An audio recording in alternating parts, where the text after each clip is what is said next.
For more than a decade, Saturdays and Illegal Curve have been synonymous with one another. With insight, analysis, and interviews regarding the Winnipeg Jets, the Manitoba Moose, and all around the NHL, here are Dave Manouk, Ezra Ginsburg, and your host, Drew Mandel. The Illegal Curve Hockey Show starts now. Well, can you tell that we're in summer mode, folks? I'm in the studio. Ezzy's in his studio, aka Dave's living room, and Dave is somewhere. I'm in the Interlake. Just say he's in the Interlake. Okay, yeah, right. You just are like it's just like you are very like you're just engulfed by a shadow. Is what it looks like. You're in the shadow realm. I don't know what that means, but you just sort of engulfed there. You can't even read what your hat says. You just sort of like are they. You know who you are? You're Michael Russo when he came on Kenny and Rennie after the controversy with regard to the Jets. You're just like the black. You won't turn your camera on. That's what you are. This I'm illuminating myself with my phone now. Yeah, no, I was gonna say you can tell Dave's not at home because of how well made the bed is behind him. Oh yeah, look, there's curtains. There's curtains. There's a curtain rod. Yeah. Dave doesn't have that many pillows on his bed. Oh. Is that 4 pillows? Dave has no idea what a throw pillow is even. I'm from the North End, folks. I'm lucky to have one pillow. Yeah, exactly. And it's just filled with rocks is what it's filled with. It's not I was in your neck of the woods recently at Salisbury House on Leela. That is I know Gary M will appreciate that. That's good. I appreciate and for the record, and see that is, as people would know, that is a good tell that this is not my house, because if this was my house, those curtains would be temporary curtains from Home Depot that I bought for $5 and would still be up many, many years later. That's exactly it. Those I'll tell you what though, like, kudos to the good folks at Home Depot, because those cheap replacement drapes, curtains, blinds, I believe, have lasted you a good long time. So they haven't been opened or closed in the No, that's not true. I roll. You roll? I roll them down? Yeah. In that case, I apologize for that. But that nonsense out of the way and everything else. Good morning, everybody. Good morning, Winnipeg. Good morning, Interlake. Good morning, Dave's house. Good morning, universe. And welcome to the Illegal Curve Hockey Show season finale edition. This is it. There you go. Switch those camera placements. Matt Hyman is right. I should be in the top right, as he should be in the bottom. That's right. That's how it has to be. Season finale. We're going to be done after today until September the 7th, but don't worry. Everything is still going to be updated online, illegalcurve.com. And if something were to warrant, we would, of course, pop up as necessary. And that's where I want to start with you guys tonight. Is that, or today, as the case may be, is that multiple it's okay, Drew. Dave's throwing you off with his...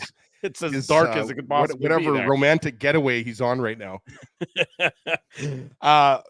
Number of times this week alone, people have come up to me and they've said, Padre Drew, Father Drew, Master Drew, Sensei Drew.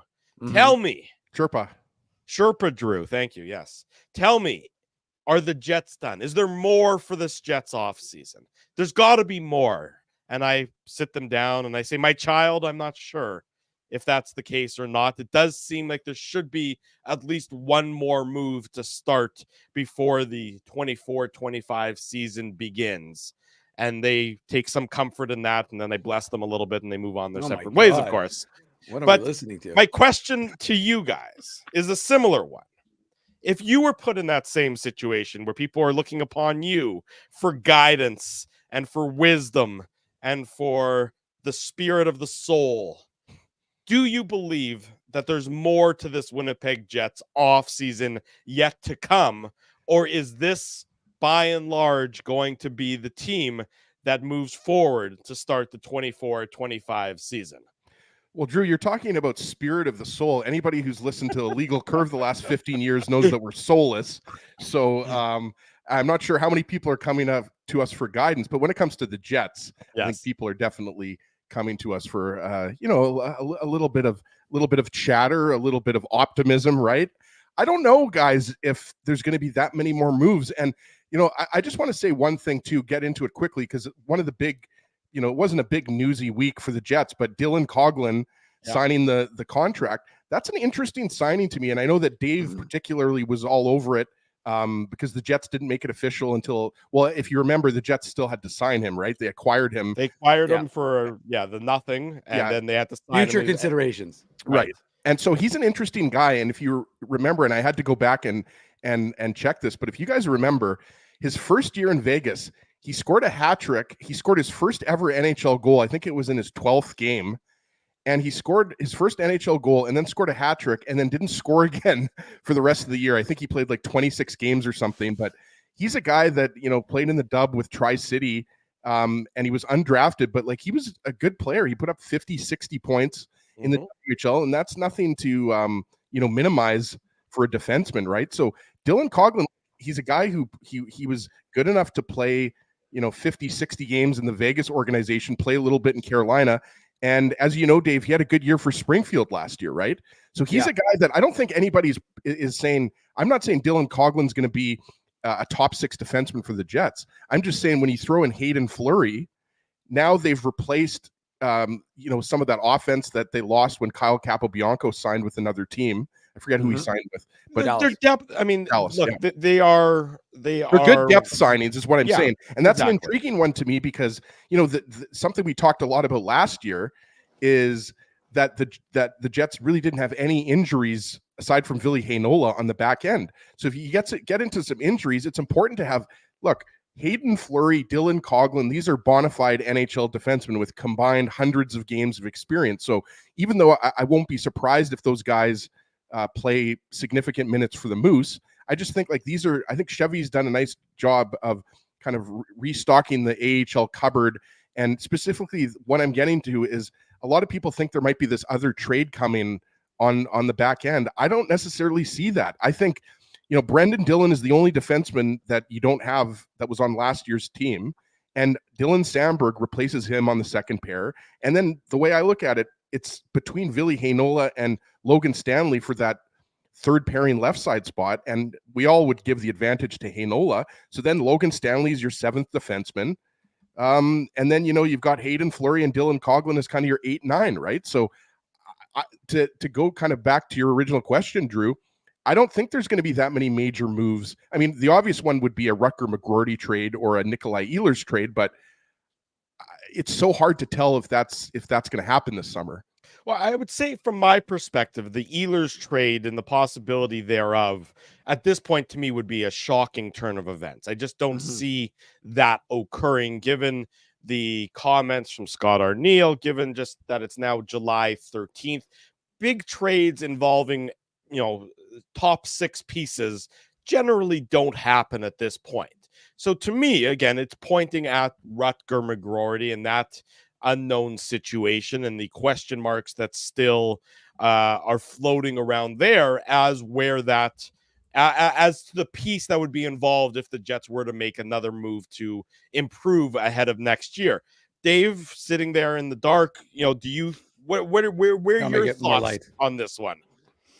Well, I'm with Ez in that regard. I think that the truth is that I think that the Jets bought low on Dylan Coghlan. So I like that move. I mean, you acquire him for essentially nothing. You sign him, so he's one of your 50 contracts. That's really the cost. You're augmenting potentially your AHL group, which, as he points out, lost Kyle Capobianco, who produced a lot offensively. Won't have Ville Heinola. So you're going to need someone to replace some of that offense. Moose seem to have some potential there. So and, you know, as he's right, you also can't assume that your defensive group is going to be as healthy as the Jets was last year. So you need to have some guys who can step up and potentially, you know, step into new roles. I don't see it. I mean, it's weird, though, this week. I'm sure you guys are seeing it as well. Like, I can't get over how many articles I've read. They're all crap, but like how many articles I've read saying like Jets tied to this guy, like Travis Konechny is apparently being traded to Winnipeg. Like, it's amazing to me how many guys have been connected, you know, and how many articles are being written. The Islanders, the Habs, there's all these reports, and I'm just like, and they're based on the most bizarre, like, oh, some source out of Slovakia is saying this, and therefore it like snowballs into all these conversations. I agree, Drew. It does seem unlikely that you'll see something like an Ehlers deal in July. It seems unlikely. It's again, we're of the, I mean, I shouldn't say we, but I'm of the mind that when the trade deadline passed, not trade deadline, like when free agency passed and, you know, the draft passed and all of this stuff had passed, it seemed more likely he's going to get an extension with Winnipeg than he was to be dealt. Now, McGroarty, of course, different situation, different story. little bit bizarre. Like, that narrative has kind of continued to be rather pervasive. The one, that's kind of out there in terms of him not wanting to, go to the AHL, that sort of thing. We'll see how that goes with him, but I could see that one happening if Chevy gets an offer that he can't refuse, right, Ezzy? But ultimately, the Ehlers one seems very unlikely in July, August, when we know that really.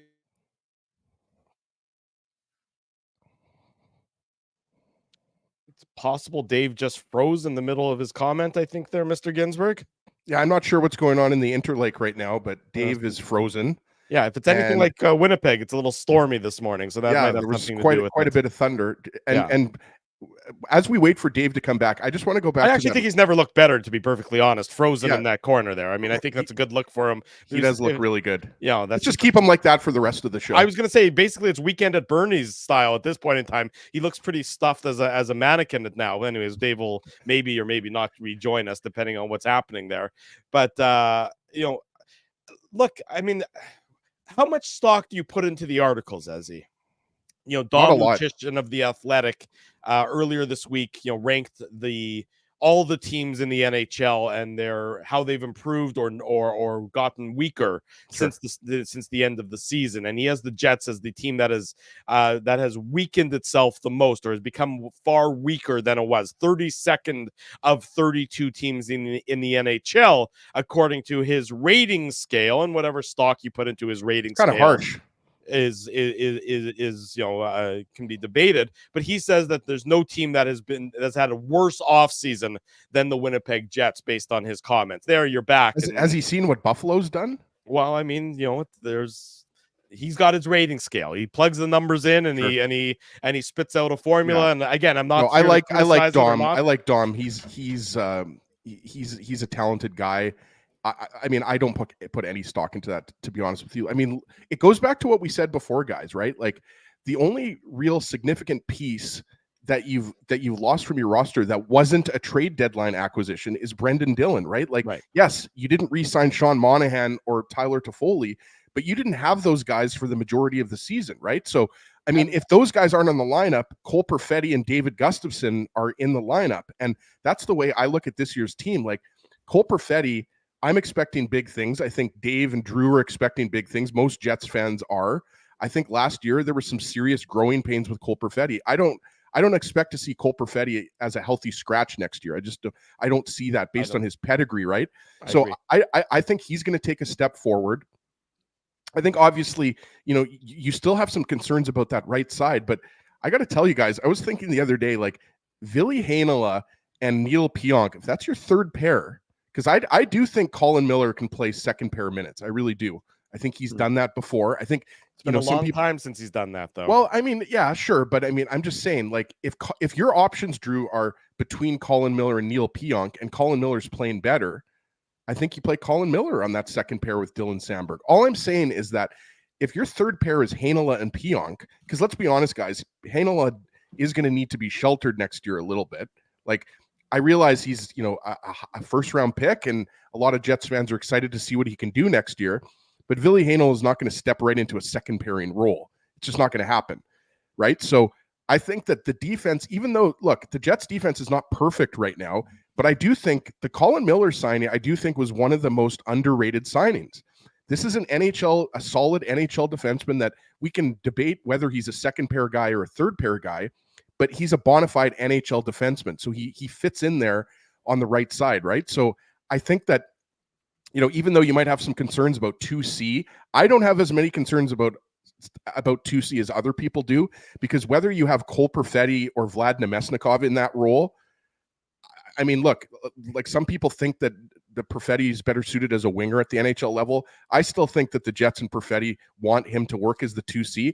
I just don't have as many concerns about this lineup. Like, I'm not saying the Jets are the Stanley Cup favorite right now, but I think, you make, if you realize that you're weak in a certain area, that's when you make trades in season, right? Like, I just don't know, Dave, if there's anything on the free agent market. Like, I don't see the Jets are trading necessarily Ehlers for a top pairing right side defenseman, because I honestly don't know if there's a trade out there like that. Yeah, I mean, I agree with you. As it's not easy to say, just you don't just find those guys. They don't just grow on trees, and most teams aren't willing to just part with them. And it seems like, again, we talk about overvaluing, undervaluing, but are folks going to give you a top pairing right side defenseman for Nikolai Ehlers? Now, maybe you're doing it for Ehlers and McGroarty, but then you of course have some weakness in terms of your top six, unless you think you can maybe move Brad Lambert Well, into that role. that's just it, Dave.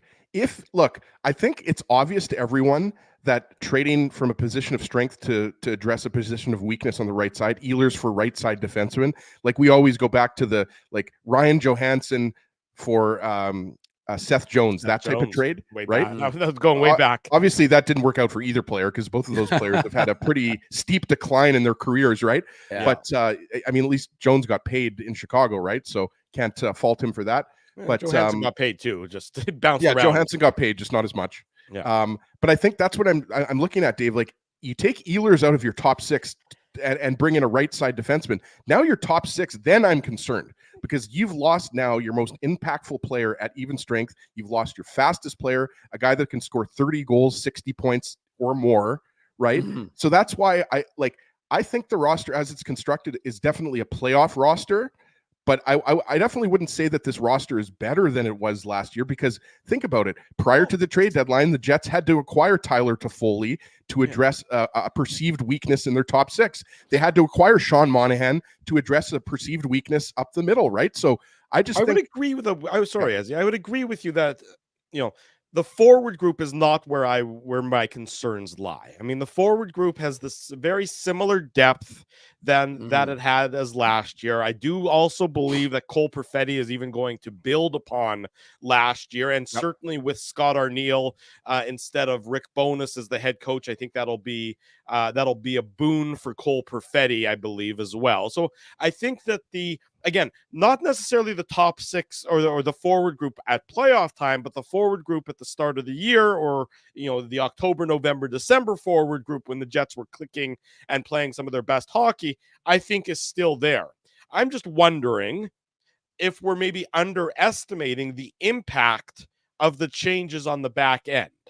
The loss of a Brendan Dillon, where everyone, and I think it's an educated bet. I don't think it's a blind dart throw, hope and pray, that Dylan Samberg can step up and vaguely emulate Brendan Dillon.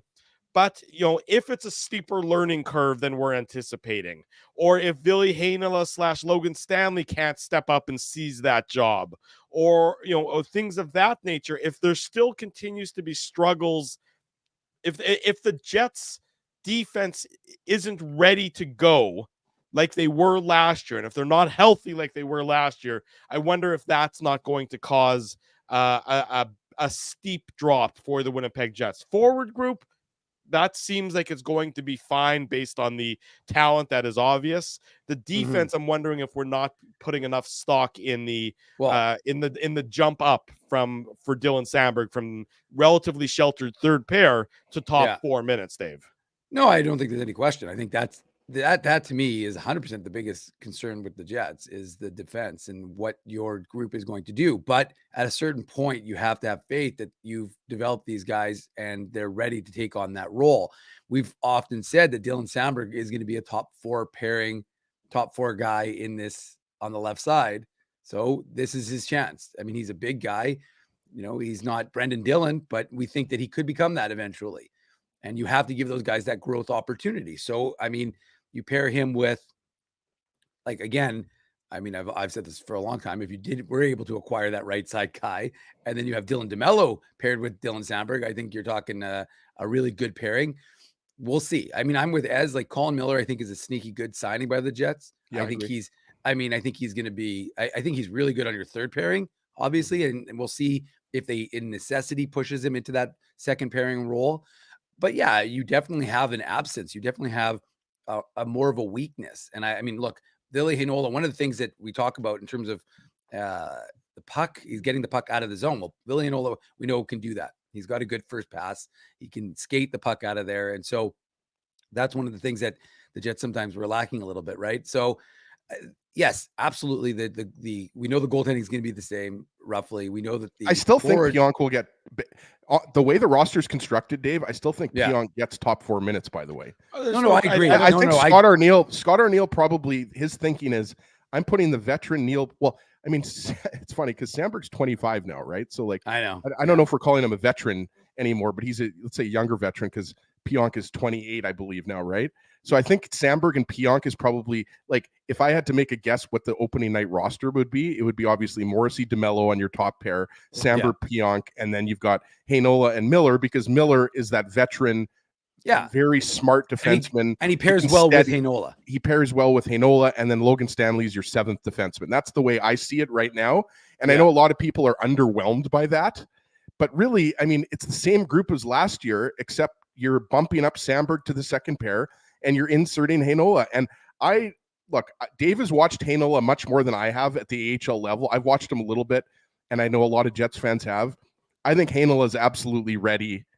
When I watched Heinola, he was by far the best player. If he's not ready now, when is he going to be ready? Exactly. I mean, so I don't look, Drew. I don't think Heinola is going to come in and score 60 points and win the Calder Trophy. I don't necessarily think that's going to happen, but I do have confidence that Heinola can step into a third pairing role, play 12, 14, 15 minutes a game and be fine. And I also think Sandberg. You guys know how high I am on Sandberg. I think he's going to be fine in a second pairing role. I really do. I'm not saying, Drew, that it's going to be flawless. Mm-hmm.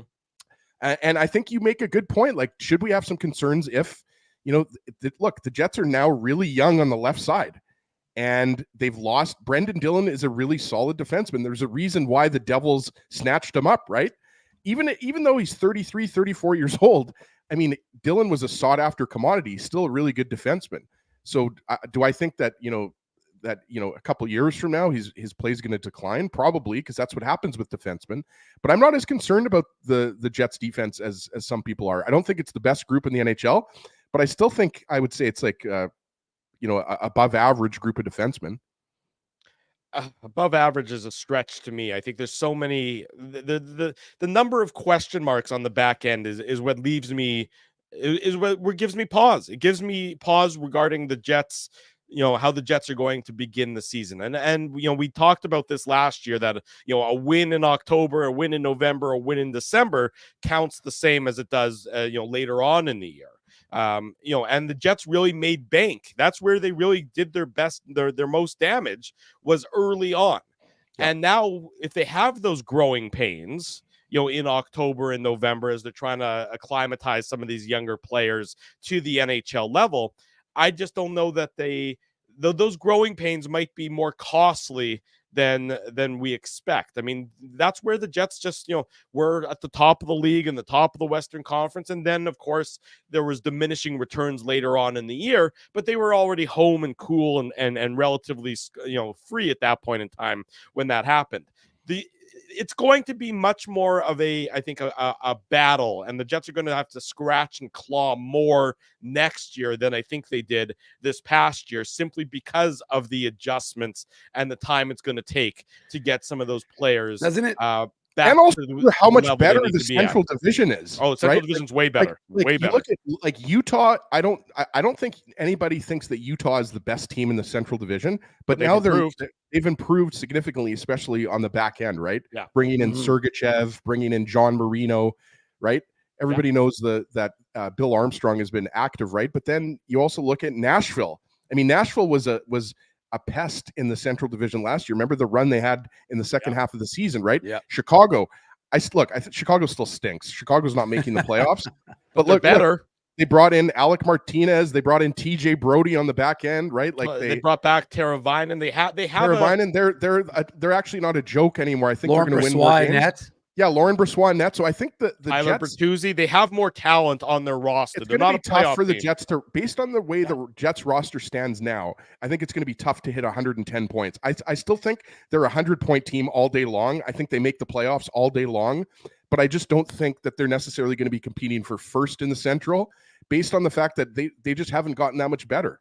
Like, if anything, they've gotten a little bit worse. It does feel a lot like, if you guys remember, after the first playoff run in 2015, when they decided to go younger with their forwards and take a kind of a step back, but say, listen, like, we know we're going to have some growing pains with our group, but we're willing to do that because we think long term it'll be beneficial to us. And we, of course, saw what they did in 17-18. So it kind of has that feel a little bit, Drew, where they're like, okay, listen, we're going to let Dylan Sandberg take his lumps at second pairing. We're going to let Ville Heinola take his lumps, and become a full-time NHLer, or Logan Stanley, or whomever steps up. And quite frankly, folks, we don't determine that here on this show. We don't determine, that through articles. The players will determine that through their summer training and how they do at training camp. So that's why, like I said, Drew, it was funny because I know I was frozen for that section when you talked about the 32 or the prediction piece by The Athletic. On The Athletic. Yeah. But and I linked it, but it's like, come on, seriously, we're talking about this in July. So many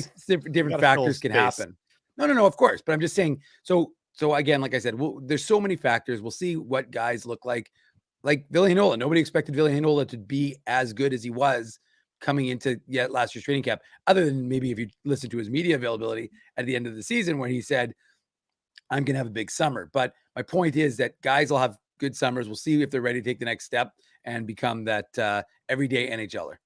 There you go. Much more Jets talk to come on this Saturday morning edition, the season finale edition of the Illegal Curve Hockey Show. Jeff Hamilton going to join us next, and Tyrell Bower in 1 hour's time. We talked to him about his recent time on ice with both Matt Rempe and Georges Laraque. Much more to come. Don't go anywhere. The Hammer, he joins us next, Jeff Hamilton. It's a Saturday morning. It's the Illegal Curve Hockey Show.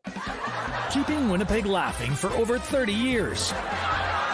Rumors, Canada's longest-running comedy club, bringing you the biggest laughs from the best comedians on the planet. Jerry Seinfeld, Chris Rock, Jon Stewart, Dennis Miller, Brad Garrett, the greats, and all the up-and-comers too. When was the last time you laughed out loud? Make it a great night out with friends, or book your office or birthday party. Even a fundraising event at Rumors. Get all the details and dates on upcoming shows at rumorscomedyclub.com. The game can change just like that. Accidents happen when you aren't protected. So now what? Getting to your injury quickly can make all the difference. Help prevent them from being game changers with Linden Market Dental Center. Bonding, crowns, bridges, and dental implants. State-of-the-art treatments are available to help you get back in the game.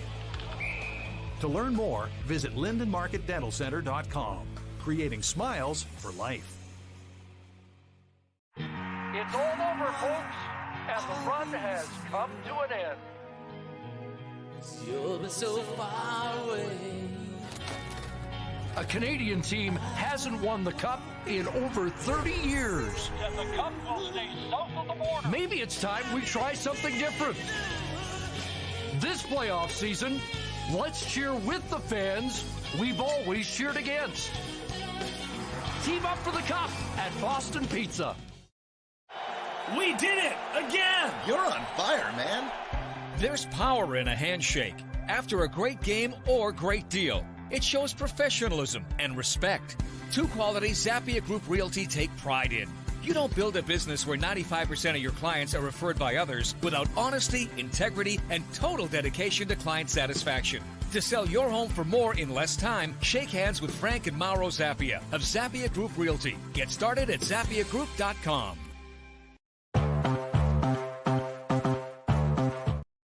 Bottom of the hour, there's a beautiful bedroom. No Dave, never looked better. And here's even somebody better looking than Dave's bedroom. Jeff Hamilton of the Winnipeg Free Press joins us this morning on the Illegal what an intro, eh, Jeff? I was hoping to address, Dave's setting, bringing us into the where the magic happens. But I guess that's a hotel room. I thought that was more of his, his kingdom there. But that's awesome. I don't think any of us ever want to imagine Dave making the magic. I think that'd be disturbing for all of us. Jeff, is there any truth to the rumor that following your article in last night's, about the Bomber game last night and today's edition of the Winnipeg Free Press, you had to jump into the cold tub along with the players just to cool down after what was such a steamy night at the old ballpark? Yeah, what a shootout. I mean, even after the first quarter, it looked like it was going to be a snooze fest, or another kickers duel, as we saw much of in that week 4 meeting. But it definitely didn't turn into that. Anyone who's into the gambling side of things, I think the over/under was 47 points, and it was locked at 46 at the break. So yeah, it was quite the game, especially when you consider the biggest issue for Winnipeg leading up to that point was the play of their offense. While their offense, definitely got things done. I think that, mistakes all over the place, but when you can be on the right side of a 41-37 affair, I think it's I think the cold tub's appropriate. It was like the best of the CFL. A little bit sloppy, a lot chaotic, fireworks, sort of old school. You don't necessarily comes see down to the last minute. It was. I agree Yeah. with Hammer. That was. I just watched the game at home, and I mean, it was just it was back and forth. Ontario Wilson, Jeff. I'm not sure where that came from, but 13 catches, 200 yards, like just incredible. But you're right. That was the best of the CFL, Drew, for sure.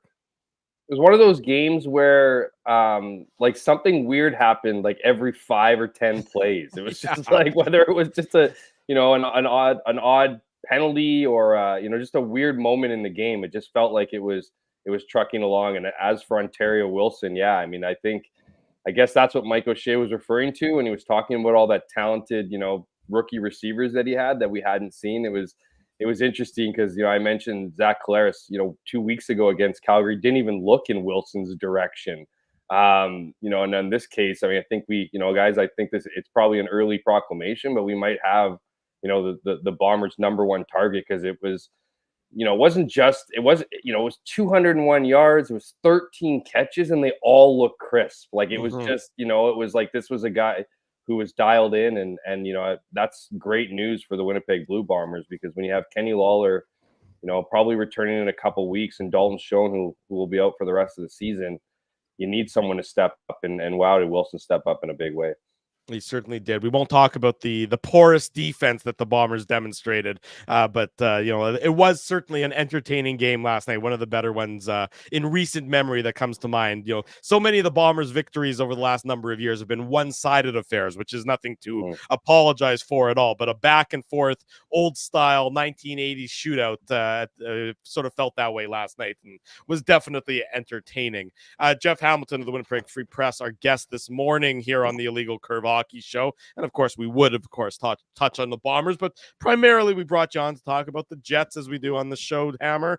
And I asked Dave and I asked Ezzy this, to start the show about 35 minutes ago or so. Is there another move for the Jets from your perspective still to come this offseason? Is there something else that you think is going to happen, or do you think by and large, forget about a depth piece here or a depth piece here, a guy who might be, primarily slotted for the Moose or whatever? Do you think that this is the starting roster for the 24-25 season for the Jets? I don't. I mean, I'm not saying it won't be the case. I mean, we've seen fireworks over the summer, and we've seen, Kevin Shoveldaff stand pat. And I just think when you consider some of the pieces, I mean, especially when you look at last summer, right? I mean, everybody had Connor Hellebuck being traded. Everybody had Mark Scheifele being traded. And that wasn't bad intel for a very long time. So, like it was, both of those guys were on the trading block. And then, things happen. You look at, how you want to approach the future. You look at the market, you look at what you're being offered, and you make a decision. And both guys are now starting the first of a 7-year pact this season. So, it's not so much that I think it's definitely going to happen, but when you factor in the Rutger McGroarty situation and the timeline there, and what value he might have at this point versus another point in the future, and you look at Nikolai Ehlers and whether or not he wants to return full for another extension here. Those are just two pieces that are pretty solid pieces to take to the market, and whether or not that turns into a top end defenseman. I'm with I think as you say, I don't think you're getting a top right-handed D-man for Nikolai Ehlers, but maybe there's a package there with both of those players. I think there's a lot of opportunity there. Whether or not it happens, I think if you're a Jets fan, I think you want something to happen. I don't know if I'm, as rosy as is for next season with this roster. I think there's a lot of holes with this group. I think what's not being really taken into consideration is, yes, Scott Arniel is, a familiar face, but he's in a completely different role as head coach. I don't know the exact dynamic there, but assistant coaches have a complete, in almost every case, have a completely different role than the head coach. They get to kind of top guy. Exactly.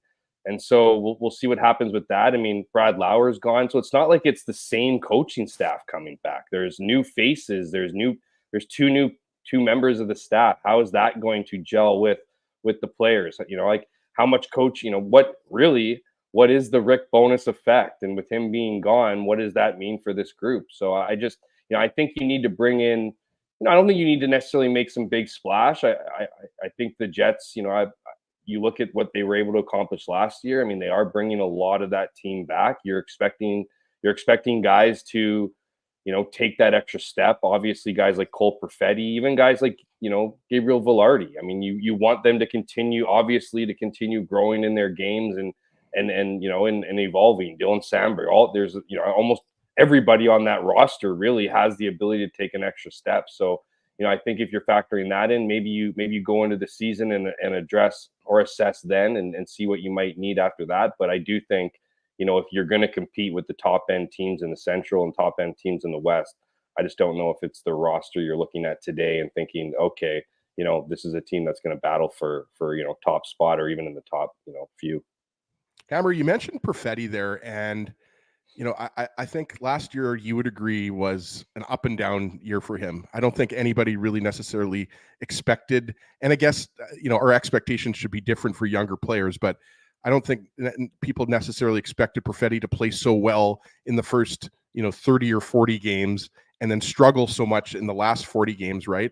And I wanted to ask you specifically about his contract, because last week we talked about this with Murat. I wasn't on the show, but we talked about the idea of signing Perfetti to a long-term contract. Like, what are your thoughts on that? Because I think based on how his year went last year, it would be logical to assume that the Jets are going to sign him to a short-term contract. But do you not want to kind of go the Mark Scheifele route and lock him up to an 8-year deal or a 7-year deal and maybe, save some money, at towards the end of the deal? Like, if he turns out to be a 70 to 80 point player and you can lock him up for $6 million a year, then that's why I kind of brought up the Scheifele comparison. But what are your kind of thoughts and expectations for what Perfetti's contract is going to look like? Yeah, it's an interesting question. It's one I've certainly put thought to over the last week. Is kind of Cole Perfetti's become a bit of a hot topic. If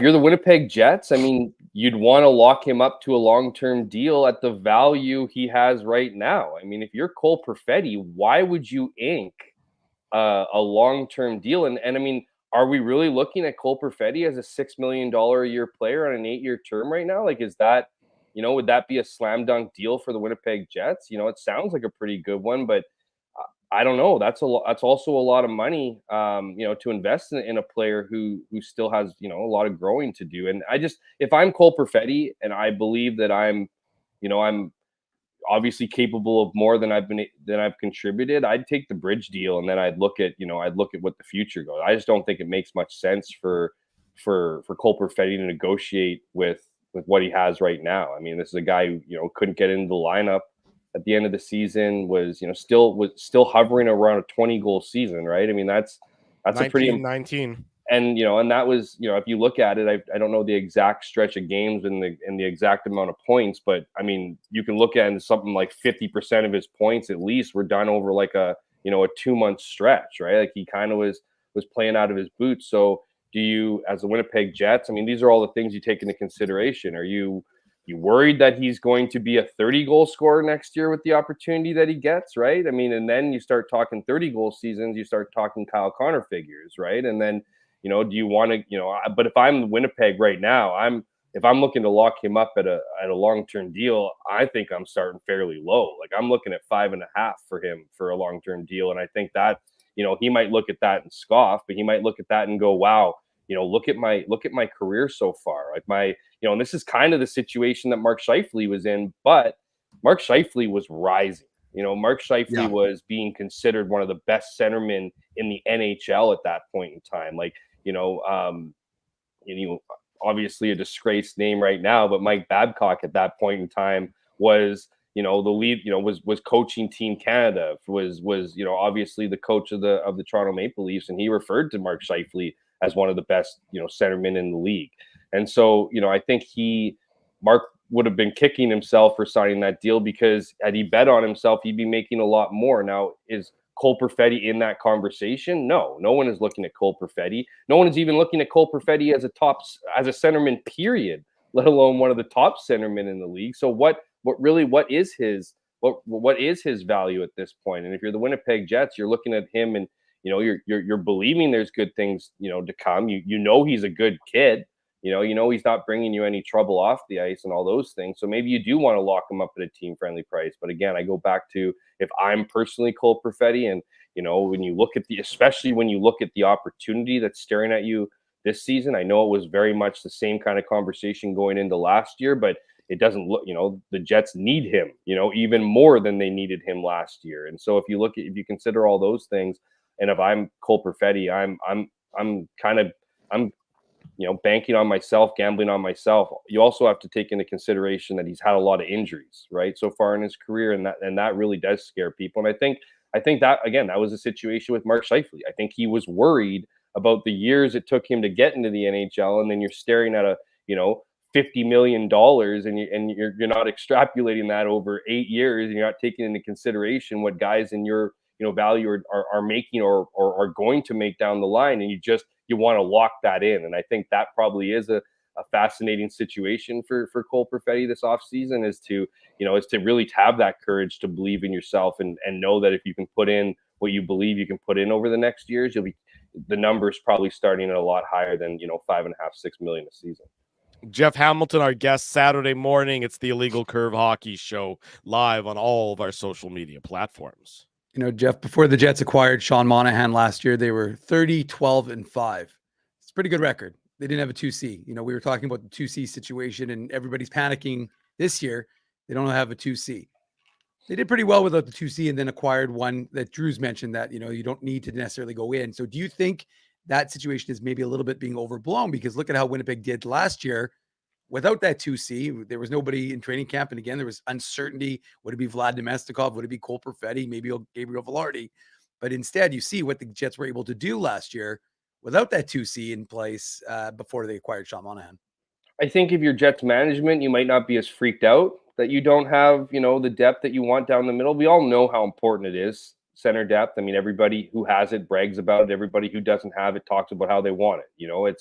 It's not like it's, I think it's a good point, Dave. I think you can look at last season. You can look at, then you have to consider the defensive effort, right? And I don't mean just from the blue line. I mean from the entire team, from the goalie on out. And if you want to look directly at the personnel on the blue line, I mean, that's taken a hit. Was that record you mentioned, was that because of a strong defensive effort, or was it because they were able to get the most out of guys like Vlad Domestikov at center? I mean, can you ask Vlad Domestikov for another, kind of versatile season? Yeah, maybe, possibly. But I also think we all know how the strength comes out down the middle, and while it is something you can look back on last year and not just make the argument that the Jets survived, that they actually thrived throughout that process. I think I think when it comes down to it, when it matters the most in the playoffs, I mean, who cares what your record was in the regular season? You're going to need that depth in the playoffs, and we've seen that in the playoffs where the deeper teams with there's no coincidence that the teams with strong goaltending and the teams with strong center depth are the ones that find themselves deep into the playoffs. And I think the Jets need to figure out who that centerman is. I think they have options in-house. It's just about finding the right mix and the right chemistry within this group. Jeff, what are fair expectations for Brad Lambert for this upcoming season? I mean, it seems like he's going to be a member of the Winnipeg Jets, assuming he comes to training camp having prepared for that role. Then it seems as though that the writing is on the wall for that. He was, certainly a centerpiece at the recently concluded development camp. So what are fair expectations for Brad Lambert in what is expected to be his first major stint at the NHL level? I think it's foolish, Drew, to necessarily put certain expectations on points, right? Or like how many, like he should be a 30-goal guy this year if given the right opportunity. Like, I think he's got the potential for it. I know the Winnipeg Jets are incredibly high on Brad Lambert. Like, he's a guy that is untouchable when it comes to trades. I know I know they think he's ready. I think he fits that model that they've been kind of pushing here, since the arrival of the Jets, that development model. I think he's kind of risen to the point where, yes, he's going to have not just a shot here. I think he's got an opportunity to be a pivotal player here, and I think that's the exciting part about this year is that while it was kind of all about winning last season and veteran presence and stocking up guys like Monahan and Tyler Toffoli, and that's what good teams do, no doubt about it. But good teams also let their youth movement come in and flourish. And I think that's the one thing that's been kind of missing here in Winnipeg is, and I'm not suggesting a changing of the guard because it just won't happen with Mark Scheifele and Connor Hellebuck being obviously leaders, and Josh Morrissey and the rest of those guys who are under contract for years now. But I do think the youth movement needs to come. And I think I forget who made the comment. Maybe it was you, Dave, maybe as about 2015, where they kind of threw the keys. It's similar to that, but with a very much, talk about expectations, very different expectations. Like now that, that was the year that was throw the keys to the kids and figure out which ones could swim and which ones couldn't, and then move with those guys. In this case, it's centered around, obviously quality talent, veteran players, a solid foundation of leadership. It's now allowing those guys to come into an environment and blossom. But then it was just kind of like throw shit at the wall and hopefully things worked out, and see who could survive this, see who could seize the opportunity, and then make the decisions after that and go into the next offseason and fit around guys. They have their leadership core. Now they have a group of younger players who need to come up, get opportunity, in a culture and environment that we know is improved from previous years, and see what happens. And it's not, that's kind of an exciting part of this. You want to see guys, come up, feel confident, get opportunity, and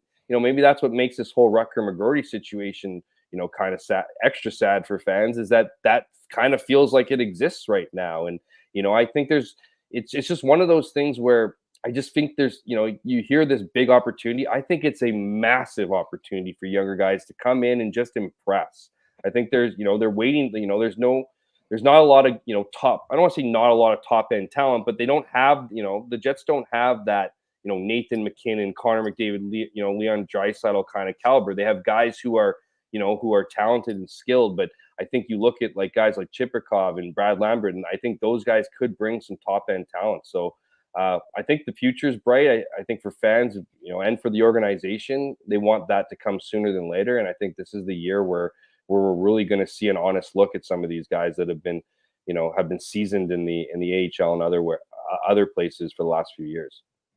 Hammer, you just mentioned Rutger McGroarty, and obviously that's in addition to, I guess, if you want to throw Nick Ehlers in there and the uncertainty about whether the Jets will trade him or if he could possibly sign an extension, because I agree with you. Last summer, the Scheifele Hellebuck signings came out of nowhere, and I'm not leaving it off the table that Ehlers is going to sign a contract extension. I realize that there was a lot of talk at the end of the season that he wasn't happy and that he didn't want to sign an extension. That was reported by several of the insiders. But just going back to McGroarty, Dave mentioned this, and I'm not sure how this happened, but in the office yesterday, people were talking about this, potential McGroarty trade with Montreal. And, just to mention who it was Philip Mesar, who's Slovakian. And I apologize if I'm mispronouncing his last name, but the Habs took Slafkovsky first overall, but Mesar was their second first-round pick back in 22. The same year McGroarty was drafted, by the way. And so the trade, I don't know if you saw it, Hammer, but It was Mesar and a first-round pick, and I think a defenseman, Jordan Harris or someone else, for McGroarty. I'm not sure if there was anything coming back, something else coming. I think it was Justin Barron, as he was the other defenseman. Sorry, Justin Barron. Yeah, obviously brother of Morgan Barron, right? So thanks for adding that, Dave. And I believe Justin Barron was a first-round pick too, Dave, if I'm not mistaken, right? So, I mean, that seems like a pretty good haul for Rutger McGroarty. But I guess, based on some of the reporting that your colleagues, Mike McIntyre and Ken Wiebe, have done about McGroarty and some of the trades that, have been linked to the Jets, like, I'm not going to ask you whether you think McGroarty is going to be traded in the next week or two, Jeff, because I don't think anybody knows that. But I guess, what is your kind of take on this? Like, do you think it's more likely that McGroarty's traded in the offseason, or do you think it's more likely that he's traded a year from now? Because it seems like everybody wants that trade. A lot of Jets fans want a trade to happen, but it's unclear to me if this is just all noise, or, if there was really a couple trades on the table at the draft, and, teams were scared off because of McGroarty's kind of, I guess, insistence that he gets to basically call his own shots, right? Yeah, I think we've reached the stage, guys. We can call the Rutger McGroarty situation a soap opera. Like, I honestly do. Like, I think it's taken on a little bit of a life of its own. I think at first it was, the Jets suck, their development system sucks. Like, why isn't, as if they're not top end quality for a guy like Rutger McGroarty, and now it's Rutger McGroarty's a red flag. He wants to call his shots, and he's just like, no teams want him because he's, whatever. I think this has the potential to get even crazier before it gets figured out. I mean, you're hearing rumblings about kind of his future and whether, Michigan, if he is going to go back to Michigan, whether there is a potential for the Winnipeg Jets to reconcile with them.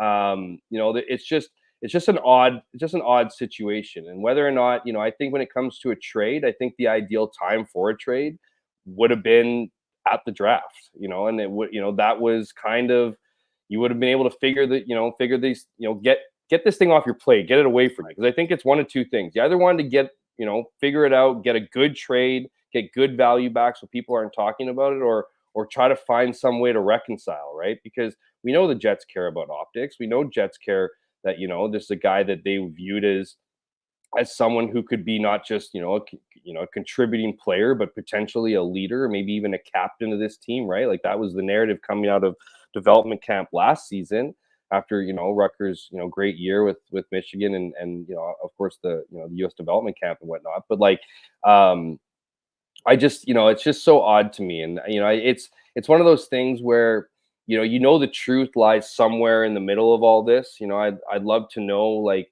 exactly what Rutger McGroarty's thinking as far as, maybe he just doesn't want to come to Winnipeg. Maybe he just wants to live in the US, right? Like, maybe it has nothing to do with opportunity and development. And this is the way you have to approach it, right? To come across as a guy who, isn't, shitting on the Canadian market, right? We all know what happens when, what happens when you kind of turn away, a la Eric Lindros with Quebec all those years ago. Like, it's not one of those things that people take kindly in these kind of markets. So I honestly think that anything is possible with this. I honestly think that Rutger McGroarty could become a Winnipeg Jet after all said and done. I do think that he could be traded as early as next week. I just think it's wide open here. It's a fluid situation, and like most of us, I think wait for that information to come out and get the full story, because I do think it's a lot more than just simply wanting to play in the NHL. Everybody who comes from a program or is a highly touted player doesn't want to play in the AHL. I think it's a little bit more than maybe a whiny kid wanting to call his shots, and I think we'll find out more as time moves on. Jeff, are there any players that are currently on this Jets roster that you think, hey, maybe we heard a lot from Josh Morrissey talk about guys who need to get 5% better, and we know that everybody wants to get bigger, faster, stronger over the summer. I've never heard that before, but in your eyes, do you see anybody like I don't want to volunteer, guys. I'm going to give you the opportunity to do it, but someone like Morgan Barron, in my mind, maybe is he ready to take a step up, or is there anybody else from you that you're looking at and saying, not the obvious ones like the Brad Lamberts, but someone who's on the roster and is ready to take their game maybe to that next level for more opportunity? I definitely think you have to ask more, obviously, from Cole Perfetti. I think that's the easy, obvious one for sure. I just given the fact that he couldn't, crack the lineup late in the year, I think you're definitely looking for more from him. I do think you can look for more from Gabriel Velarde, and that's not picking on Velarde. That's saying he's a great player. I think he's a better player than I imagined he was when he came over in the. I agree with that, Hammer. It was just he was injured lots, right? If he can have and I'm not blaming him for getting injured, but if he can remain healthy this year, I think that's one of the areas you can look at and go, okay, this is a guy that we can expect more from, right? Just based on games played and opportunity here. We all saw how the power play kind of derailed when Velarde was injured. So, if he can, have a strong offseason, come back, can stay away from sick bay, I think that could go a long way. I think you can, of course, you're going to have to ask for a lot more from your defense. I mean, just the way that it's, whether you can expect it, we'll see. But you certainly have to ask for it if you're not planning on adding any more. I mean, Colin Miller, a guy who the Jets picked up, who I think a lot of people saw, his experience with the Vegas Golden Knights and thought he could bring something to the table. Well, we never really saw Colin Miller. And when we did see him in the playoffs, he did, in that brief kind of one game I think he played, he actually played pretty decently. I think people looked at it why wasn't he on the roster, like for the last few games? And so you can definitely expect more from him, right? And a guy like Ville Heinola, I mean, he's such not a wild card, because I think there's, wild card assumes that maybe, like it's a little bit riskier than it is, but I think he might be one of the X factors this year. Is he ready to take this opportunity? We all know he was ready and was going to, crack the roster out of camp last year before he got injured. You can certainly expect more from him, even though you don't have a bar to expect more from, because you didn't see anything from him last year. But of course, Dylan Sandberg, I mean, that's a guy who is continuing to get opportunity. I know you guys were kind of mentioning, a guy like Brendan Dillon and filling kind of those shoes. Well, Brendan Dillon was an undrafted NHLer. That's not the case with Dylan Sandberg. So I think you can expect, him to take his game to the next level. And it's kind of crazy to say it, but you kind of need to lean on more guys. I think you need to ask even more from Josh Morrissey. And I think, and what I think is interesting, and I mentioned this on kind of got crucified a little bit from fans or whatever, but it's so weird to me that you go out and you have to sign Dylan DeMello to what I consider to be significant money and significant term, because he's a good player with Josh Morrissey. It wasn't that long ago that Dustin Byfuglien occupied that spot, and he was bringing guys along. He was bringing it would put him on his side, and you would make that guy better, and he would become a better defenseman, and then you could give me the kid. Exactly. Give me the kid, right? Like, why aren't we giving Josh Morrissey the kid? Like if Josh Morrissey's going to be... Who is the kid, though? There is no kid on the right side. Salomonsson eventually. Salomonsson for sure eventually. But, I just mean in general. Like, it's just like... But you're right. There is no kid there now. But at the same time, I just think, it's not a shot against Josh Morrissey. It's just, I think you can expect more from him. And because I think he's the kind of guy who can give you more, even though he's been, incredible over the last couple of years. It's, he's not the top of my list, obviously, of asking for more. If you can get exactly what you've been getting from Josh Morrissey, that's pretty good. So, well, to your point, Jeff, and we'll this will be the last one. To your point there, I mean, it was at the end of the season last year and the end of season media availabilities that the leadership group talked about needing to be able to find another 10% to grow this offseason. And I always found those comments to be interesting, because if you think about this past year and sort of the key members of the Jets, the Morrisseys, the Hellebucks, the Lowrys, the Scheifeleys, it seemed, and these aren't guys who are getting any younger, it seemed hard to believe that they had 10% more to improve upon in the offseason. And I think that, to me, is going to be one of the most interesting storylines, at least to start this year, to see if those guys were able to have their actions match their words about getting that 10% better. Absolutely. And I think that's kind of the concern with the Winnipeg Jets right now, is how much more can you ask out of their top end guys who are starting their back nine of their careers, right?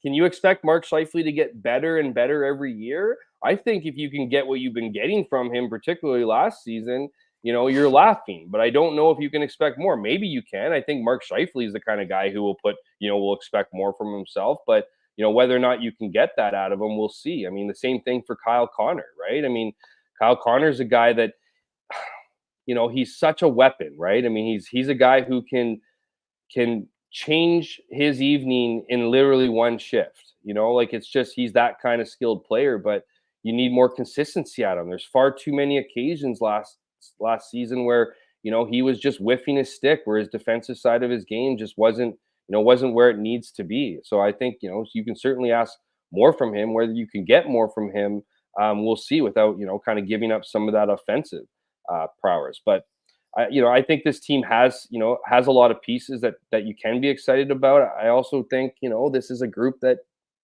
looks a lot the same as previous years. And, can we expect them to continue to grow and move on? I mean, I don't think, let's put it this way, guys. Nobody, at this point last year, nobody was expecting the Winnipeg Jets to be the defensive juggernaut that they were. No one had them.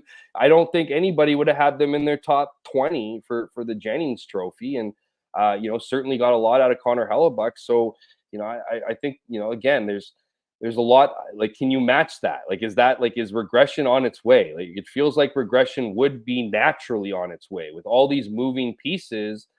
Whether it be through the coaching staff or on the roster, how is that going to play? Like, can you expect? I think that's the number one question that the Jets management is asking themselves is what can you expect to return from last season? Like, what can you expect? And if you think you can get a lot of what you got out of them last year, then you can play that role of, very much like you did last year, the underdog kind of chip on the shoulder, play from the blue line out, and then add pieces as the season moves on. But I do think that if you really want to be in that fight all season long, there probably is one or two moves to be made still for this roster.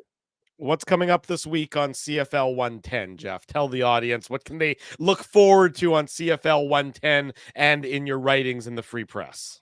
So we're only two games into the weekend sked, and there's going to be more drama. That's the beauty of the CFL, man. Something stupid happens every game, whether it's a player does something wild performance-wise or anything else. We'll just have the top stories, man. I mean, we'll chop it up. It's been a really cool thing to do with Huss, an opportunity to kind of, bring out some of those top wacky stories from the 3-down loop, and it's been a lot of fun. And then same thing in the pages of the Free Press. I'll be Actually, that's not true. I'll be taking this week off. I'll be taking this next week off. I have 10 days off. My colleague Taylor Allen will be in Saskatchewan for that game this week, and then I return the next week to get ready for a big matchup with the Bombers in Toronto. So I guess for me, man, not much. You won't be seeing my name, which is kind of nice here for the next little week. I'm sure some viewers are happy with that anyways. Well, we look forward to you enjoy that vacation, the week off that you got, and everything else that you're putting forth for the sports fans here in this fair city. Jeff Hamilton of the Winnipeg Free Press. Read Jeff's recap of last night's Bombers game in the hard copy edition and online at winnipegfreepress.com. Jeff, thanks, buddy. We'll see you again. Thanks a lot, guys. Really Amber, we have appreciate time to go for a beer now. You've got vacation. Yeah, time coming off. absolutely. And it's an honor to be on. This is the last show before September. Yeah. You guys really know how to end it hot. I love it. So appreciate you having me on. And it's a hot boy summer, Jeff. Enjoy the rest of the show. Take care, guys. Thanks, buddy. There he goes. Jeff Hamilton joining us this morning on the Illegal Curve Hockey Show. We take another break. Tyrell Bower at the bottom of the hour. More Jets talk to come. Drew Mandel, Ezra Ginsburg, Dave Minuk. It's the season finale of the Illegal Curve Hockey Show. It rolls on this Saturday morning. Keeping Winnipeg laughing for over 30 years. Rumors, Canada's longest-running comedy club, bringing you the biggest laughs from the best comedians on the planet. Jerry Seinfeld, Chris Rock, Jon Stewart, Dennis Miller, Brad Garrett, the greats, and all the up-and-comers too. When was the last time you laughed out loud? Make it a great night out with friends, or book your office or birthday party. Even a fundraising event at Rumors. Get all the details and dates on upcoming shows at rumorscomedyclub.com. The game can change just like that. Accidents happen when you aren't protected. So now what? Getting to your injury quickly can make all the difference. Help prevent them from being game changers with Linden Market Dental Center. Bonding, crowns, bridges, and dental implants. State-of-the-art treatments are available to help you get back in the game. To learn more, visit lindenmarketdentalcenter.com. Creating smiles for life. It's all over, folks, and the run has come to an end. You'll be so far away. A Canadian team hasn't won the Cup in over 30 years. And the Cup will stay south of the border. Maybe it's time we try something different. This playoff season, let's cheer with the fans we've always cheered against. Team up for the Cup at Boston Pizza. We did it again! You're on fire, man. There's power in a handshake. After a great game or great deal, it shows professionalism and respect. Two qualities Zappia Group Realty take pride in. You don't build a business where 95% of your clients are referred by others without honesty, integrity, and total dedication to client satisfaction. To sell your home for more in less time, shake hands with Frank and Mauro Zappia of Zappia Group Realty. Get started at zappiagroup.com.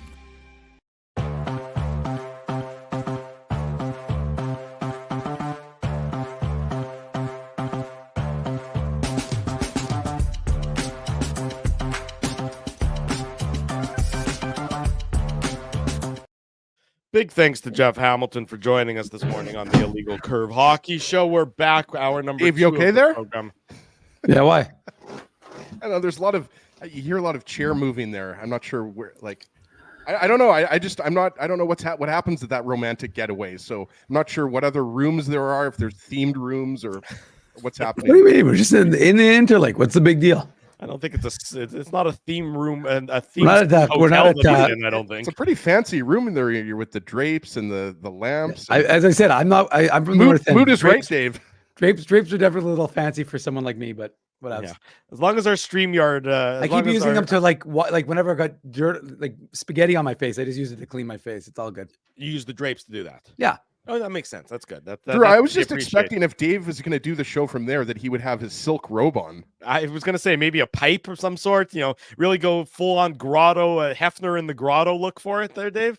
That could be something you might want to incorporate for next time you do the show. There is a sauna. Interesting. Someone's doing well. Yeah, I was going to say somebody's got sauna money. Next thing you're going to say that you have a mini fridge. It's full size. That's how well he's doing. He brings it with him. He sends it ahead, ships out a fridge. Yeah, this is our last show. Do you really want to be wasting it doing this much nonsense? Let's go. I do, in fact. Yes, I very much do want to. Come on, everybody wants to talk about that second. I also pairing, vote for nonsense, by the way, Dave. The second pairing D-man and the second line center. I do have to say though, I think Dave being in the center of the spotlight of the nonsense is actually better. Ezzy, what do you think? I agree with that 100%. There you go. I'm so fascinated by that room. Like, is that the room that you guys slept in, or is that a different room? Because if you did sleep in that room, I mean, you guys cleaned up that room really nicely. There you go. Dave's not touching that. No, I was gonna know, but the one thing I was gonna say. Well, no, it was non-nonsense. So I guess I shouldn't introduce that on this stupid show. Hey, this stupid show has been going on for a long time, and it's going to stay stupid. I will say though, I was thinking our show might be stupid, but hold on. No, but it's funny because I was going to say that this has been a big year, boys. I mean, I know it's the final season finale, and we'll still do some stuff. And make sure you stay tuned to the YouTube channel for if we do pop-up shows or if we do any sort of summer series talk, of course, with prospects. Tyrell Bower coming up. We talked with him last year, but this is the 15th anniversary season. Kind of, it's crazy because I was looking back. I wanted to look back at the record for the Jets before they acquired Sean Monahan, with respect to my question for Jeff, and I realized that we had our 50th anniversary show back in February. So it's kind of crazy to think it's been a lot of fun this season. It has been a lot to of start fun, thinking of be reflective, I guess. There you go, Dave. We're still going to talk about your romantic getaway. Oh, anyway. Nice try trying to divert to take the attention away from yourself. I tried to talk about our show. I thought for sure that would bamboozle you two baboons. No. Look, you do the show from a place that's got drawn back curtains and 2 matching bedside lamps. We're spending a lot of time on that. Yeah, there's true. Throw pillows. There's everything. We're spending. But for the record, this is that no a downfill duvet? Is that what I'm seeing on the bed there? Yeah, I don't know, but what I will say is this is no different. That looks like Egyptian cotton to me, Drew. I think it's a 400 thread count. I'm pretty sure. That looks like a significant thread count right there. That's not just any Airbnb he's at, folks. That's like the luxurious one. Dear Lord. Let me ask you guys this. I should definitely have taken this show off. You probably should have. In hindsight, you regret doing the show, but that's okay. Let me ask you guys this, and this sort of goes back to something that Jeff said in one of his responses.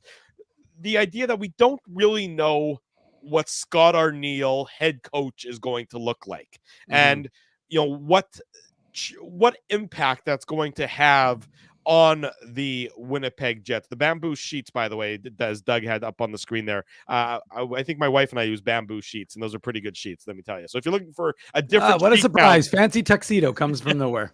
I don't live in Tuxedo. I live in Crescent. You grew up in Tuxedo. That's neither here nor Drew, when you do the show, the silver spoon is literally in your mouth. You didn't grow up on the mean streets of River Heights like we did. Yeah. Well, don't us either, Azzy. back to my question. I'm from the North End. Let's not forget. No, I know. How much of a factor in the Jets' success or lack thereof moving forward next year? How much of an impact do you expect Scott Arniel to have? And the fact that, yes, Rick Bowness has put in a structure, and that structure is probably going to still be a significant piece. But Scott Arniel, in all of his comments, seems like he's a little bit more open-minded than Rick Bowness was. And that certainly was a knock on Rick Bowness towards the end of his time here in Winnipeg. So how significant do you think the Scott Arniel factor is going to be vis-a-vis the Jets' success, at least early on in the year, as the players and the coach are getting more acclimatized to one another? Well, you mentioned acclimatized, right? But I think it's a different situation because of the fact that Arniel was the associate coach the last 2 years, right? So I don't think there's as big of a transition. And I always think that it's so hard to quantify, how a team is going to do under a new coach or predict under a new coach, because oftentimes, like, look at the Edmonton Oilers. It worked out pretty well for them after they let Jay Woodcroft go, right? And Chris Knobloch came in, and they were one win away from the Stanley Cup final. Were they a playoff team, Ezzy? I can't remember. Were they? Did they end up being a playoff team? I deserve that. No, I absolutely deserve that. For those who don't remember, when Jay Woodcroft was fired, I famously said the Oilers would not make the playoffs. And not only was I wrong, I was really wrong. Like, I'm talking like I was, I'm definitely prepared to wear that, because Drew was right and I was wrong. But look, like, you know what I'm saying though, Drew? Like, or look at Paul Maurice in Florida. Sure. Right? Like, look, they go to the Stanley Cup finals both years in his first 2 years behind the bench of the Panthers. So like the new head coach bump is real. Now, look, at the end of the day, next year, Dave and Drew, like, the Jets are going to be the expectation is for the Jets to go deeper into the playoffs. So regardless of what happens during the regular season, if the Jets aren't able to get past the first round or past the second round, because obviously this team with players like Scheifele and Hellebuck, Connor, Morrissey, I mean, this team thinks they can go deep into the playoffs, right? They look at a team like Edmonton, for example, and that's not a defensive juggernaut there in Edmonton. They happen to have the two best players in the world. But what I'm saying is, I think that the transition for Arniel is not as big of a concern for me as it is integrating some of the younger players into newer roles. And I think Arniel, this is not his first rodeo. He's been around the AHL and the NHL a very long time. He knows how to handle players like Brad Lambert or Ville Heinola, who are trying to establish themselves in their first full NHL seasons, right? So, look, I guess what I'm trying to say is I think the Jets are going to be fine next year. I don't think the Jets are going to come out of the gate and struggle big time. I do think they're going to take, as the way the roster is constructed now, I do think that the Jets have taken a step back, but it's a small step back. I think this is still a playoff team. I'd probably rank them third or fourth in the Central, behind Dallas and Colorado, similar to last year. And I expect them to be right around that kind of 100 to 105 point team. I don't know necessarily that they get to 110 points again next year, or maybe they're in the high 90s, Dave, whatever. Mm-hmm. But look, I just think Arniel did such a good job as an associate coach. And when he was tasked to being the head coach, when Rick Bowness had to be with his wife, or, he had some health issues, I mean, it was really a seamless transition. That's what I think Scott Arniel is. It's a seamless transition. And I'm not going to say that, the Jets won't have their struggles next year, because most teams do have their struggles, right? Like, there's not many teams that, like, not everybody can do 126 points like the Boston Bruins did a couple of years ago, right? Like, most teams are kind of in that kind of, 85 to 100 points. Like, that's where you're going to find most NHL teams, right? So yeah, by and large, that's by and large. So I look, I think what you said earlier, Drew, is kind of, and this isn't a bad thing. The Jets are going to have to probably scratch and claw a little bit more this year to make the playoffs. I don't think that they're going to be able to be at the top of the Central Division for as long as they were last year. And but I think, look, Scott Arniel's, I think he's a great coach. I think he'll be fine. And I do worry a little bit about some of the growing pains for some of the younger players, but I do think that the Jets are still going to be a playoff team, I guess, just to kind of put it bluntly. I mean, from my perspective, Dave, I don't see any reason why the Jets shouldn't be certainly in the fight to be a playoff team, probably maybe a wild card team or, battling, if Dallas and Colorado are the two best teams in the Central and the Jets and Nashville are probably, doing battle there for the other position. I expect Utah is going to be a lot better. St. Louis doesn't impress me. Minnesota doesn't really impress me. Chicago is going to be better, but they're not going to be they shouldn't be a playoff team. The Central is better. Or sorry, let me put it to you this way. There's the teams that are at the bottom of the Central last year, Chicago and Arizona, they're better. But I don't know that St. Louis or Minnesota are any better than they were last year by any stretch of the imagination. Because they're Nashville's better. So, I mean, but I still think the Jets are ahead of Arizona and Chicago and probably right there with Nashville. And Arizona or Utah? Sorry, Utah. Pardon me. I was going. You know what I mean. No, I'm just bugging you. I know. I'm inclined to agree, Drew. And the point I made, and I thought it was curious because I wanted to see how the Jets had done without this 2C that everybody is so concerned about. Which, remember, was the same concern we spoke about almost all of last summer when we were doing this show. Is that who is going to play 2C for the Jets? And they showed that by committee they were able to get it done. And Vlad Nemesnikov. Now, I agree in the sense that in the playoffs, you want to have a more significant depth, but I think that's why you have a trade deadline. That's why you can acquire that piece. So from my perspective, people, I saw this comment in the chat and it was accurate. You have to make the playoffs first. So you want to ensure that things are working. So could we see a return of Vlad Nemesnikov, Nikolai Ehlers, and Cole Perfetti as your second line? And did they do well when they were together? Yeah, they did. Yeah, and the team had success. They won their minutes. That's right. So Drew, when I look at the Jets against the totality of the Central, and again, the most important thing is one team has a significant injury and it could be the Jets, could be any of those other teams, and that alters their trajectory. So it's why predictions are really not worth much. They certainly don't have much value in July, and they don't even have a lot of value in September or October because so many factors go into this season. But I'm just telling you that I think what? Sorry, go ahead. Sorry, go ahead. Finish your thought. No, I'm just saying that, if we're looking at the Jets against the Central, which we, generally do because that's the teams they play, then I think that, you're right. Colorado and Dallas still look like they're the class of the Central. I think the Jets have we're going to see if they'll take a step back or if they collectively can do things the way they were able to previously. I mean, let's be realistic, whether it's Kaapo Kähkönen or Eric Comrie, I think either one is, look, Kaapo Kähkönen's numbers were good when he played in front of a good team. They were actually they weren't terrible guys when he played for the Sharks, who were an atrocious team. Folks in Winnipeg remember when he played and when he made 46 saves against the Jets or something like that. So I think if you look at his numbers when he played for the Devils, who are a better defensive team than San Jose, he had decent numbers, I think, in 6 games or something like that. So Kähkönen's not a bad goaltender. It's just he hasn't played in very good systems. So we'll see. And you're right. Arniel and his new coaching staff are definitely going to be an X factor, I think.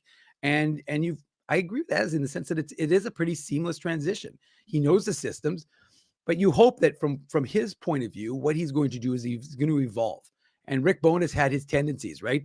When the games got tough, he tended to not use Cole Perfetti in minutes and not use Nikolai Ehlers in the third period. You hope that Scott Arniel is going to give those guys those opportunities, those kind of hone them by fire, if you will, and give them a chance to kind of, because if you're not going to give it to them in the third period of, regular season games, which obviously are critical to win, it's going to be hard to get those guys to have impact in the playoffs when almost every minute of every game is important.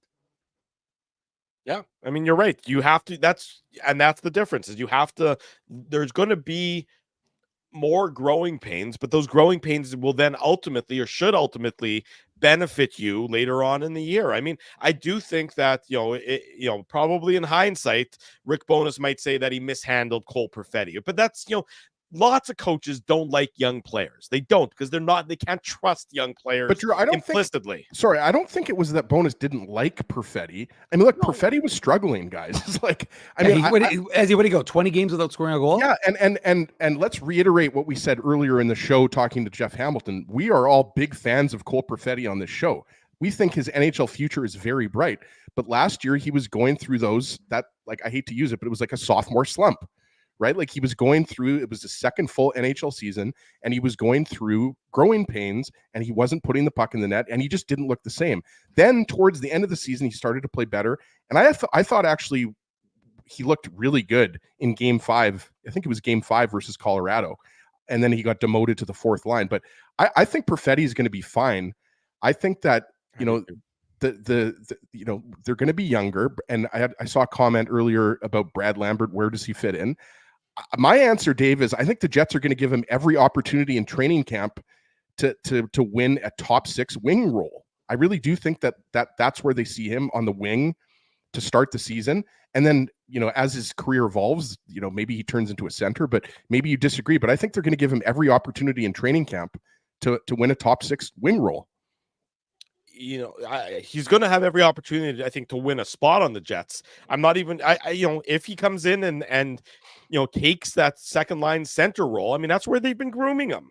You know, you don't groom a guy, as Dave can speak to this. You don't groom a guy at the AHL level as a centerman to bring him up to the NHL level and immediately play him on the wing. I do believe that decision. Yeah, but they've done it with so many players. I know. And I don't think it's ever the right decision to make necessarily. That decision, I think, impacted Jack Roslovic's career trajectory.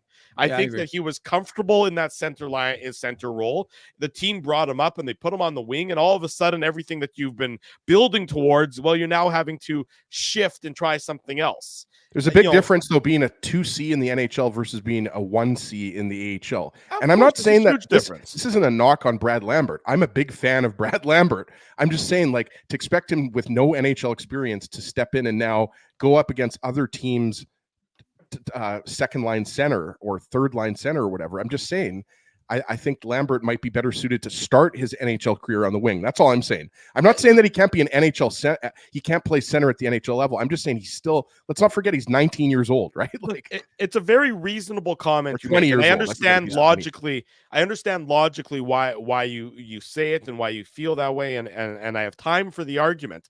I just don't, from a player development standpoint, I don't know that it doesn't maybe cause a bit of a hindrance or a bit of a step back for a player if they're constantly being shuffled from center to wing and center to wing and center to wing. Let him play center. Yeah. Let him learn there. And after X number of games, if it's clear that he can't do it, then maybe pivot. That's literally what happened with Cole Perfetti last year. And I think that was they probably mishandled it. He got 3 games as a centerman? 3 or 4 games. It was nothing. And I understand that coaches want to coach to win, but you talk all training camp about this guy's going to get a significant chance at center. He's going to get a significant opportunity to play center. And then, you know, and he knows you're saying that. You're saying it publicly, which means you're also saying it privately to him. And all of a sudden, the carpet gets pulled out from underneath him, you know, a week into the season. I'm just not sure how that helps anybody's development, Dave. Well, I just think, sorry, Dave, before you get in here, based on Drew's logic, then Cole Perfetti should be playing center this year. Then I don't have a problem with that. I'm just saying then, but then that takes away Brad Lambert's, because if you're going Scheifele, Perfetti, Lowry, and then I don't know, David Gustafsson or Nemesnikov on the fourth line down the middle. Mm-hmm. Right? Like I guess, Drew, what I'm saying before Dave, I want you to get in here. I'm not trying to steal your thunder here. He's stealing your thunder. I think the Thunder has stopped outside here in Winnipeg. I'm not sure about the Interlake, but I just think that the second line center role is so important. Please see trading a first round pick to get Sean Monahan. And there's only 4 center spots and obviously more wing spots. And I just think it shows you how hard it is, how important and hard it is to be a 2C in the NHL. And that's why I just don't know if we can anoint Brad Lambert. We have to wait and see what happens in training camp. Yeah, and I think that's I know you're not. You're not anointing. I wasn't saying you were anointing. I'm not an anointer. Yeah, well, I don't know. Based on your opening monologue, Drew, you surely sounded like a guy who who anointed a few folks. I've self-anointed in that case. Oh well, we know you self-anoint a lot. So, anyways, the point isn't that. The point is that, as he hit it on the head. I mean, the fact is, and I guess I've mentioned this as well. So I'm going to give myself a little self-congrats. But the reality for any of these guys is we have to see what they're doing, prepared to do in training camp, because we know that Ville Heinola supplanted an established veteran for a top 6 spot on the roster, barring his breaking his ankle. So similarly, you're expecting that sort of opportunity to exist in training camp for the Jets this go around as well for the 2C role. Okay, well, we will put a pin in that conversation for the time being, and welcome to the program from the Manitoba Moose. Tyrell Bower joins us on the show. Ty, good morning. Thanks so much for joining us. How are things? Yeah, good morning. Things are really good. Things are That's really good. great. Nice Saturday morning here in Calgary, so I can't complain. Thanks for having me. It's our pleasure. Appreciate you making time to join us this morning. Talk about the offseason, talk about your recent on-ice exploits with Georges Laraque and Matt Rempe, because I think that certainly got a lot of notice from the folks here in Winnipeg, and we'll get into that. But Ty, Drew's hoping you can show him a few things. He's, in case he gets to anything involved in any like kerfuffles on the street or anything like that. I bruise like a peach, so I'm going to leave that to the experts and avoid that altogether. I guess let's start with the sort of the offseason so far. How have you been, what's been the priority for you? How have you been handling the offseason since the end of the Moose season? Yeah, the offseason's been great. You take a little bit of time off. They're long seasons. Your body needs to recover. You're dealing with bumps, you're dealing with bruises, maybe past injuries. So you take a little bit of time off that start, kind of get rejuvenated, get that energy back. And once you do, you get right into it. For me, it's skills. I want to get better on ice at my skills, getting faster, that more explosive speed. I want to be able to play at a weight that I'm big and I'm heavy, but I'm also fast, and I've kind of been tinkering with that. So off season is all about, it's a really exciting time because you get to work on your craft. It's where you get to mold you as a player. And I think it's going really well. I'm excited.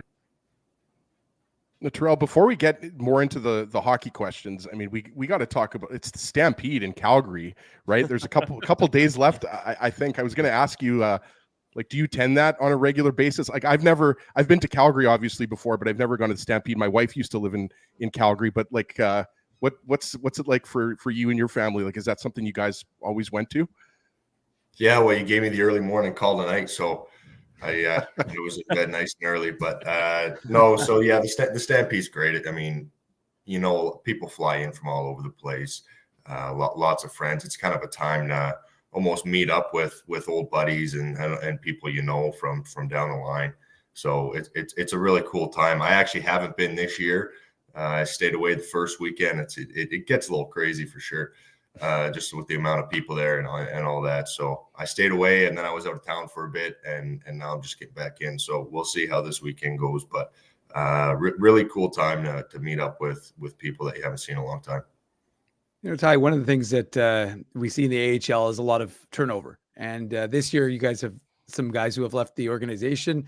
What has a guy like Jeff Malott meant to you in terms of that culture that, we talk about the Moose and the culture, and not necessarily on the ice, but off the ice, and what it's like in that room, whether you're young or old.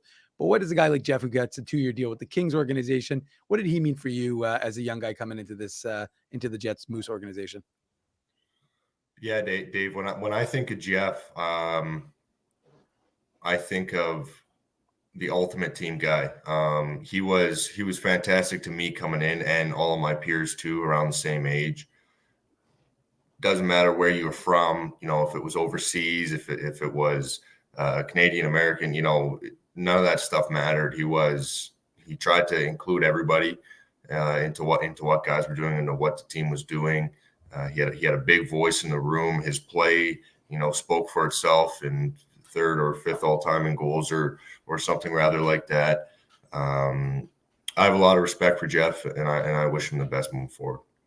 Ty Bower, our guest on the Illegal Curve Hockey Show. You know him, of course, as a Manitoba Moose defenseman. Ty, you were on the ice with Georges Laraque last week. You're on the ice with your buddy Matt Rempe, and I want to talk about that. But first, you and Rempe, the ties that bind between the two of you are so close. Both Calgary guys, drafted one spot apart in the same year. Both played for the Seattle Thunderbirds. So when you see him, getting that chance with the Rangers last year, getting into those 17 games and making such an impact, are you using that sort of as motivation as you go through your career trajectory? Yeah. So first off, like you said, me and Matt, we played junior together there in Seattle. we're really close. We have a really tight bond. We both worked really hard. We both, were later round picks, had to earn kind of the things that we got, and we did that together. And that's why we kind of became so close to each other. Seeing him have that success was, you said it amazing. It was motivation. I was so happy for him, just knowing what he had been through and the things that we had been through together, and what we had to overcome and battle, and really fight and claw our way to the top there. He earned it, and it made me really happy. I still have the one draft spot on him, but I'll have to earn everything else. Ty, just going back to being on the ice with George Larocque and Matt Rempe, because I saw that on social media, and you can ask Dave. I was like, let's ask Finker if we can get Ty on to talk about this, because I was like, this is unique, especially the time of year. And obviously I love fighting in hockey. I know some people still don't, still maybe it's not their thing or whatever, but I still think it has a place. So every time you chuck the knuckles for the Moose, I love watching it. But how did that all come about with George Larocque? Did you have a previous relationship with him? And can you just kind of tell our viewers and listeners on the podcast what that experience was like? Because obviously that's a pretty unique thing to see you guys working with a former NHL enforcer. Yeah, for sure. So, it kind of came up short notice. Matt had been talking to him a little bit throughout the year. He came down to Edmonton, basically asked if he wanted to come up and show him a few things. So, he agreed. He got me weaseled into it, I guess, a little bit. And now when I found out, I was like, oh man, that's pretty cool. And slid my way in. But the reality of it is there's fighting in hockey. So it turns into a skill. And just like any skill, it has to be worked on, especially for guys that are going to be using that. I think that, as long as fighting's in hockey, that every player should, at least have a base knowledge on how to defend themselves. It doesn't mean that you're looking for it. It doesn't mean that you have to go out and do it. But the reality of it is that it's a possibility every shift you take. So I think a base knowledge is really important. That's what George has provided us. Obviously a living legend in that category. So it was pretty cool to take some advice from him. But yeah, it was a cool experience. It's a skill that's honed just like any other skill. It's probably the one we actually work on the least anyway. We're skating, we're stick handling, we're trying to improve our hockey IQs. All that kind of stuff is priority, but we took a few days there to go learn from one of the best, and it was a really, really fun experience. So, we'll see how it goes. Well, we've seen how it's gone with you already, so we'll see how it continues. But, Ty, from the perspective of talking to the coaching staff, I know you obviously, when you have your end of season media availability with Zinger and Mark Morrison, Eric Dubois, when that's done, how much communication do you guys have with them during the summer? Do they touch base regularly? I know that you're a professional, you're supposed to do this on your own, but do you still kind of check in with them periodically, or is it kind of you're left to your own devices and then you see them again at training camp? Yeah, I mean, it's a mix of both. You hit it on the head there. We are professionals, so it is up to us on what we do. They do give us, a brief outline or template or things that they want to see us work on in the summer. And then we get into contact with our trainers and we kind of relay that message that's on us. And then it's how bad we want to work for it in the summer. So, they might check in periodically. Obviously there's some of the guys there that go to development camp and that's a pretty big check-in. So, it's mostly on your own. I wouldn't say there's a ton of contact, but you might get a phone, maybe a phone call from each of them in the summer once or twice. Ty Bower, our guest on the Illegal Curve Hockey Show. Ty, of course, as a Manitoba Moose defenseman. And there's a comment. I don't know if you can see the chat, Ty, but there's a comment that's saying, one of our commenters is saying their son loves, when he sees you playing, because anytime anybody messes with you, they're like, they mess with the wrong guy. There's the comment up on the screen there. How much pride do you take in sort of being that the word enforcer has developed a bit of a negative connotation to some people, but maybe sort of the chief defender of teammates. How much pride do you take in that role, and saying, sort of being that guy on the moose, or one of the guys on the moose, that says, look, if there's going to be ramifications for your actions if you go after one of my colleagues and one of my teammates? Yeah, that's a creative way there. I like that, Drew. Chief protector of teammates. Yeah, and that's interesting there, because obviously I feel like enforcer got a bad rap because a lot, maybe historically a lot of them couldn't necessarily play the game at a high level. Nowadays you have to be able to, and that's priority number one, is improving that game. That's how I'm going to make it to the NHL, is by improving my passing, my defensive capabilities, and all those things that help a hockey team win. Now the nature of it is that there's that other side, and you're right. I do take a lot of pride in that. I take a lot of pride because I have a lot of respect and love for my teammates out there that are my brothers, and lines that are not quite as acceptable to cross. And there's a lot of respect between the guys that do that stuff too. You'll rarely see fighting in not in good faith type deals, but between these guys. So it is something I take a lot of pride in, and I know that if I can make my teammates out there, be able to do their job to the best of their abilities, and not be worried or scared, because intimidation is a real thing in hockey, especially for younger skilled players coming in. You want to make sure that they feel they're in a position where they can do what they can bring onto the ice. And if that falls back onto me, then I take a lot of pride in that. I want my teammates to know that every time I'm on the ice, that they're going to be all right. Ty, I wanted to ask you about Thomas Milic. We talked about another one of your former teammates, Matt Rempe, with the Seattle Thunderbirds, but Thomas Milic, like Dave and Drew will back this up. When the Jets drafted him, I remember thinking to myself, like, WHL goaltender of the year, and the Jets drafted him in the 5th round, like thinking like this could turn out really well. I don't know how many people expected Thomas Milic to play that many games in the AHL last year and do that well. I'm sure, you can answer for yourself, obviously, but I'm sure you were not surprised. As I mentioned, he was the WHL goaltender of the year in Seattle. But how neat has that been, for you guys? I think you guys played 2 years or 3 years together in Seattle, but how cool is that? You guys are similar age, to see how well he's done in such a short amount of time in the AHL. Yeah, well, I'll tell you this about Tommy. He has never surprised me once. I've seen Tommy, like you said, I played together when he first came in. We're about the same age. And I've, believed in him the whole way. He had a little bit of maybe a harder path to get there. And he just kept proving people wrong. I mean, he took us to the finals, won the finals in junior the next year, Team Canada gold medal, all this stuff. And I couldn't believe what was happening around him. So I've always had a lot of faith in Tommy. I always will. He's a spectacular human being. When he came up, and when I saw he was drafted, I was ecstatic. As a defender, especially in my role, I like to play big, heavy. Probably one of the top priorities is protecting that net front, protecting my goalie. So tight on Millie. I take a lot of pride in that. And, when he got to come up and get in the, and it was me standing in front of him, it was kind of deja vu, and made me really happy. That's awesome.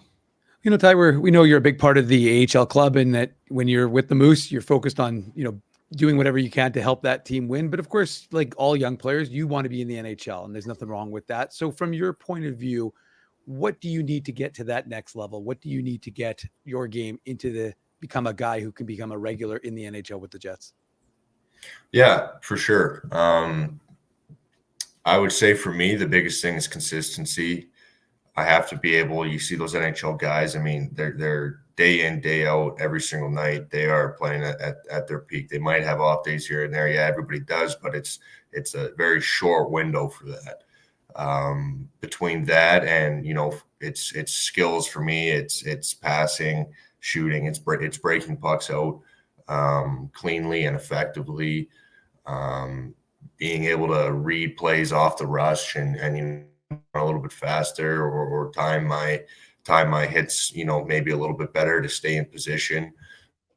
Just the team win, like you said, if I can prove that I can consistently help a team win with what I do in the lineup, blocking shots, all that kind of stuff, then I'm going to keep doing that. And hopefully one day get an opportunity that I can try and make the most of. Tyrell Bower, our guest on the Illegal Curve Hockey Show, Manitoba Moose defenseman. Ty, I believe in one of your earlier answers, you said one of your priorities this offseason is improving your foot speed.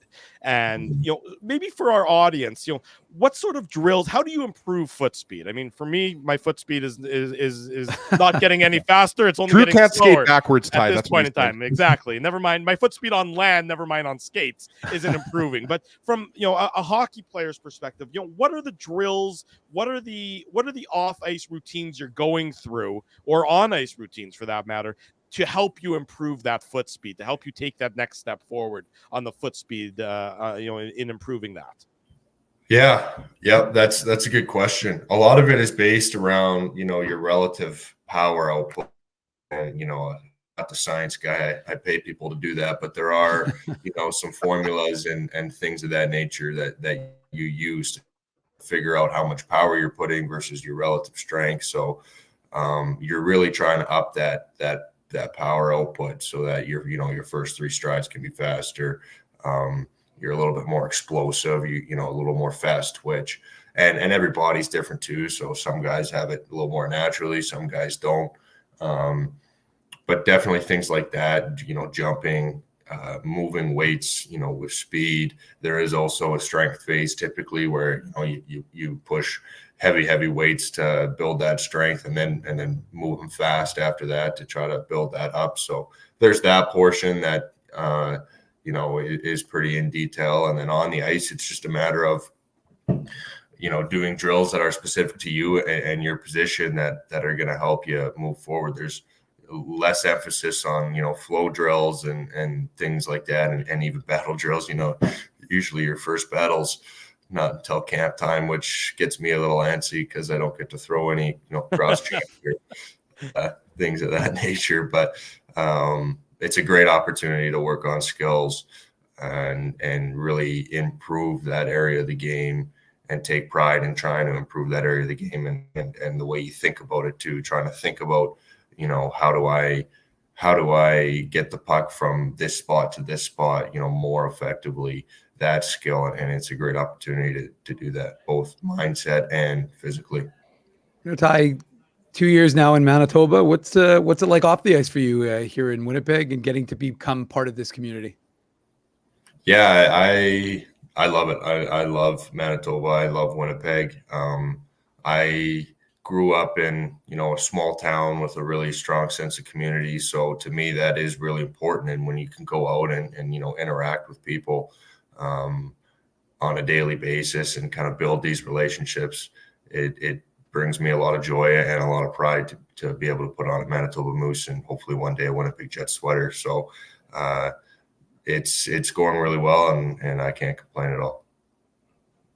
Last one then, Ty. I think in your answer when you were talking about the work you were doing with Georges Laraque on the ice, you mentioned, defending yourself when you have to drop the gloves. When people watch a fight, they're more looking for people there. The focus is on the throwing of the punches as opposed to the protecting yourself in that situation.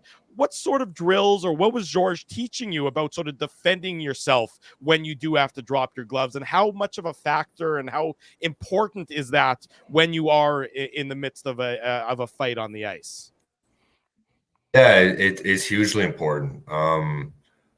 Obviously, the less times you can get hit is the better. There's the thing about fighting, which sounds contradictory but is actually really unique, is that you're never actually wanting to injure a player. You're doing a job for the love of your teammates. So you don't want to see anybody go down. You don't want to see anybody, have to miss time or anything in that nature.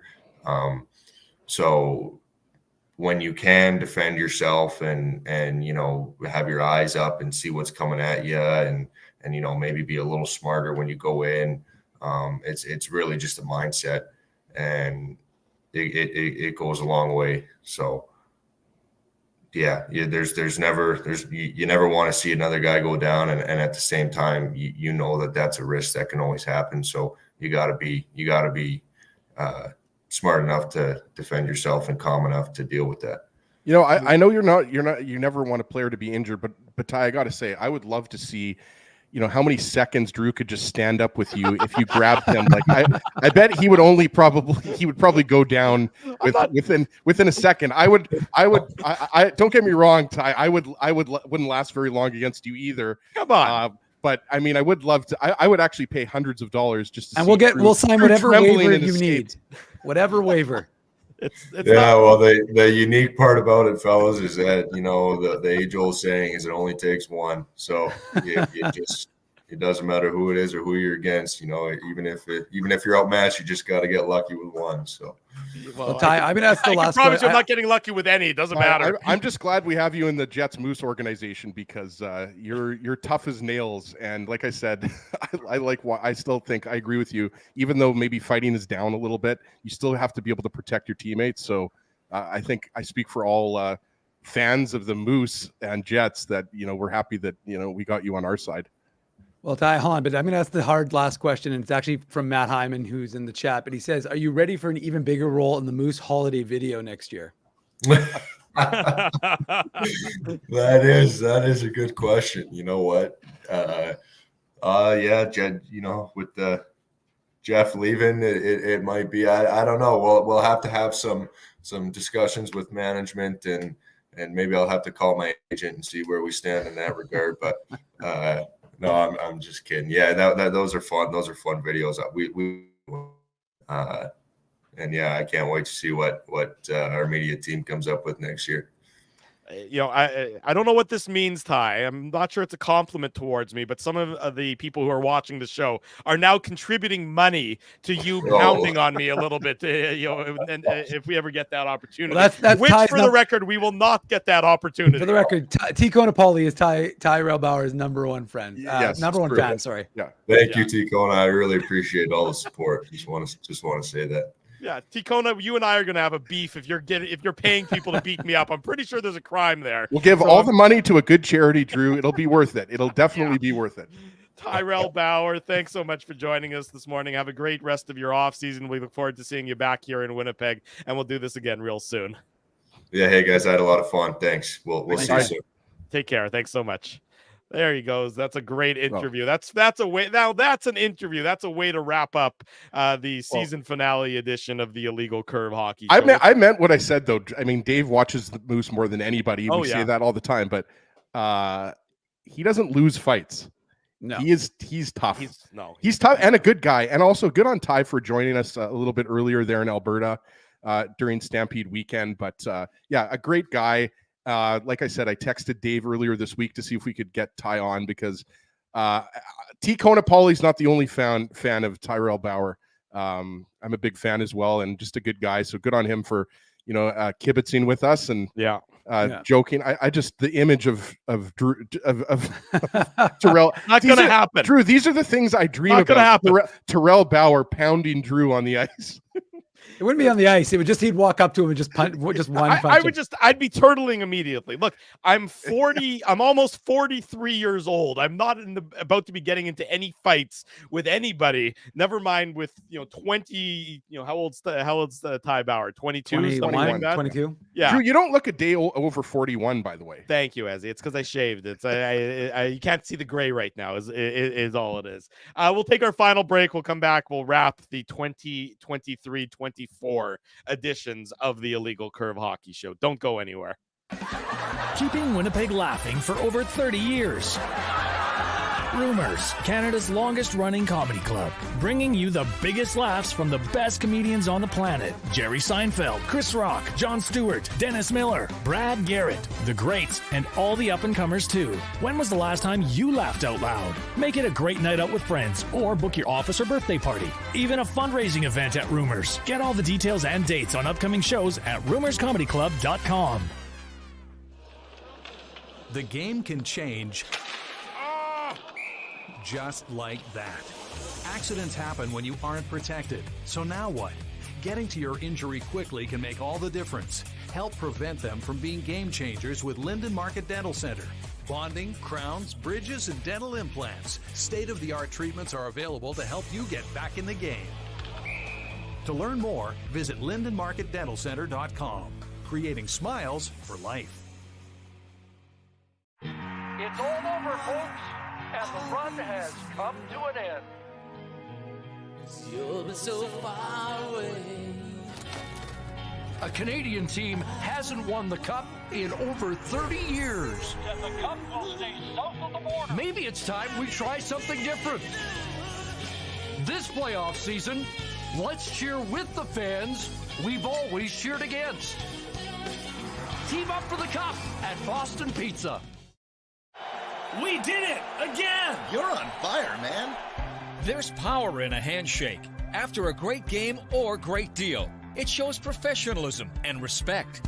Two qualities Zappia Group Realty take pride in. You don't build a business where 95% of your clients are referred by others without honesty, integrity, and total dedication to client satisfaction. To sell your home for more in less time, shake hands with Frank and Mauro Zappia of Zappia Group Realty. Get started at zappiagroup.com.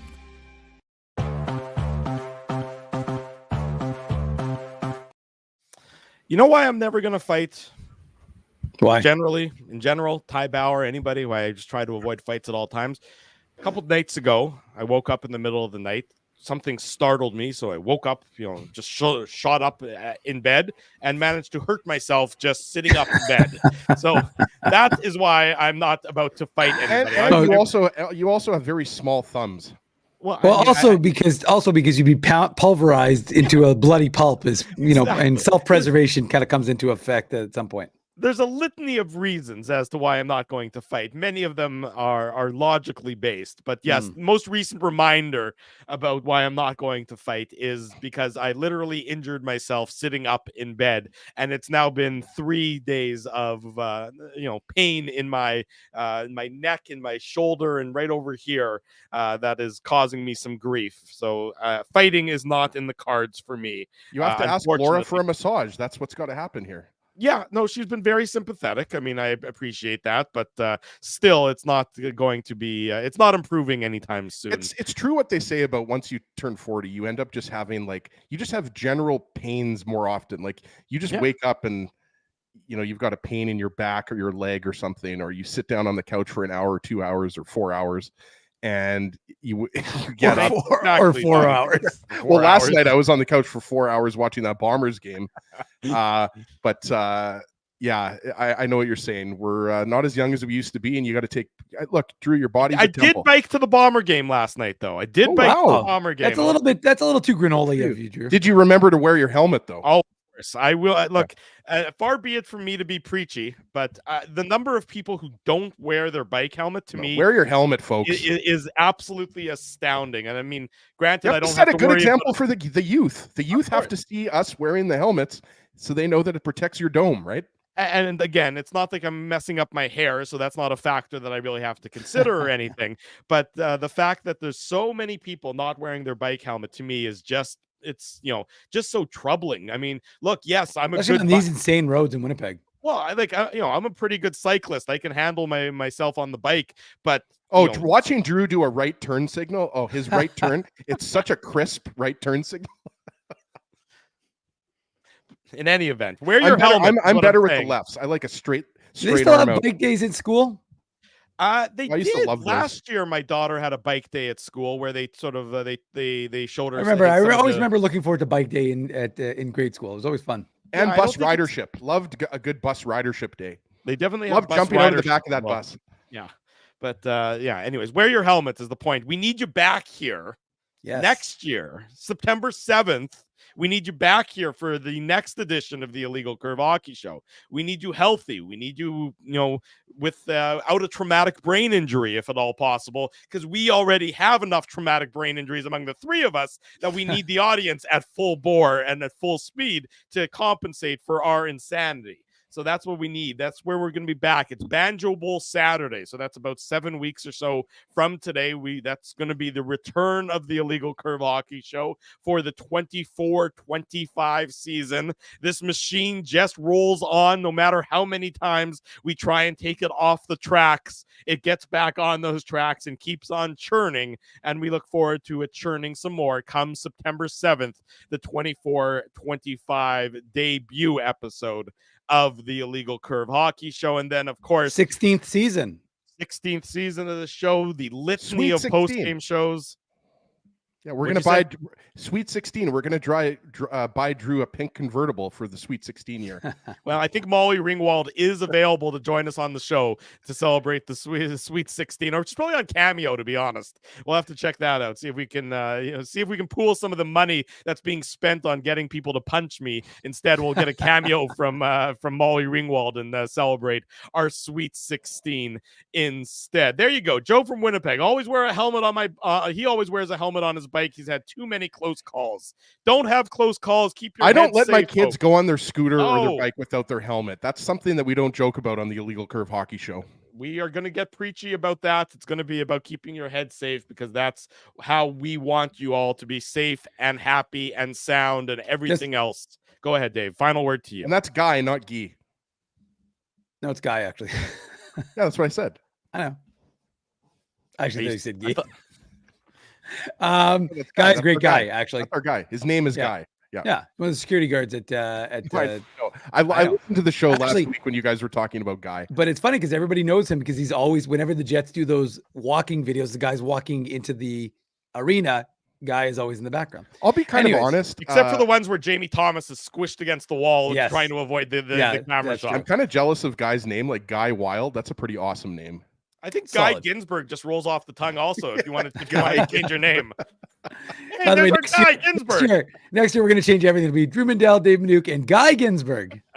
I'll do it. Although we might call you Guy. So I will legally change my name for absolutely no reason whatsoever, just because I like that Guy name, says Guy. it's either or, by the way. No, it's just Guy. We know. Like okay, well, he just said either or. Like it could be Guy or either Guy. or. Exactly. Anyways, I wanted to just, on a somewhat serious note, I did meet with the folks at Toba Center yesterday. I'm wearing their hat right now. They do really good work. And I got a walkthrough of their facility yesterday, and had a chance to meet with some of the folks there and meet what they do and meet the pups that get a chance to be with these kids. And I just want to give them a shout out because they do really tremendous work. Are they paying for that room that you're in right now? They are not. They are not. The hat they paid for, Toba Center, you can see right there, but not the room. But they are they're doing really good stuff. So we're going to do a story on Scott Campbell, of course, who used to play for the Jets, and I've got something coming for folks in the summer. So you'll stay tuned for that. And of course, as Ian and Drew know, the summer series when we talk Jets prospects, that'll be sometime maybe late July or early August. Are we also getting an Illegal Curve puppy? That I would like, actually. That'd be great. There you go. So that's something to look forward to. We'll bring a Explore dog. MB started in a big way though. Little Limestone Lake, no big Limestone deal. Lake. 10 hours. If you're in a random small town in this province, you might run into Dave Minuk. You never know where he's going to pop up. If you're in Clear Lake, there's a chance you could see Drew. I was there a couple weeks ago. Someone saw you. That's true. But somebody did see me. It was nice. And apparently tarps off applies in Clear Lake. Exactly. Helmets on, tarps off. And on that note, thanks everybody. This has been a wonderful season as well. We'll see you on September 7th. IllegalCurve.com will continue to be updated throughout the time. Be safe, be well, spend time with your loved ones, spend time with your family members, spend time with your friends. Have a great summer. For Dave Minuk, for Ezra Ginsburg, I'm your host, Drew Mandel. If it's Saturday, it's the Illegal Curve Hockey Show.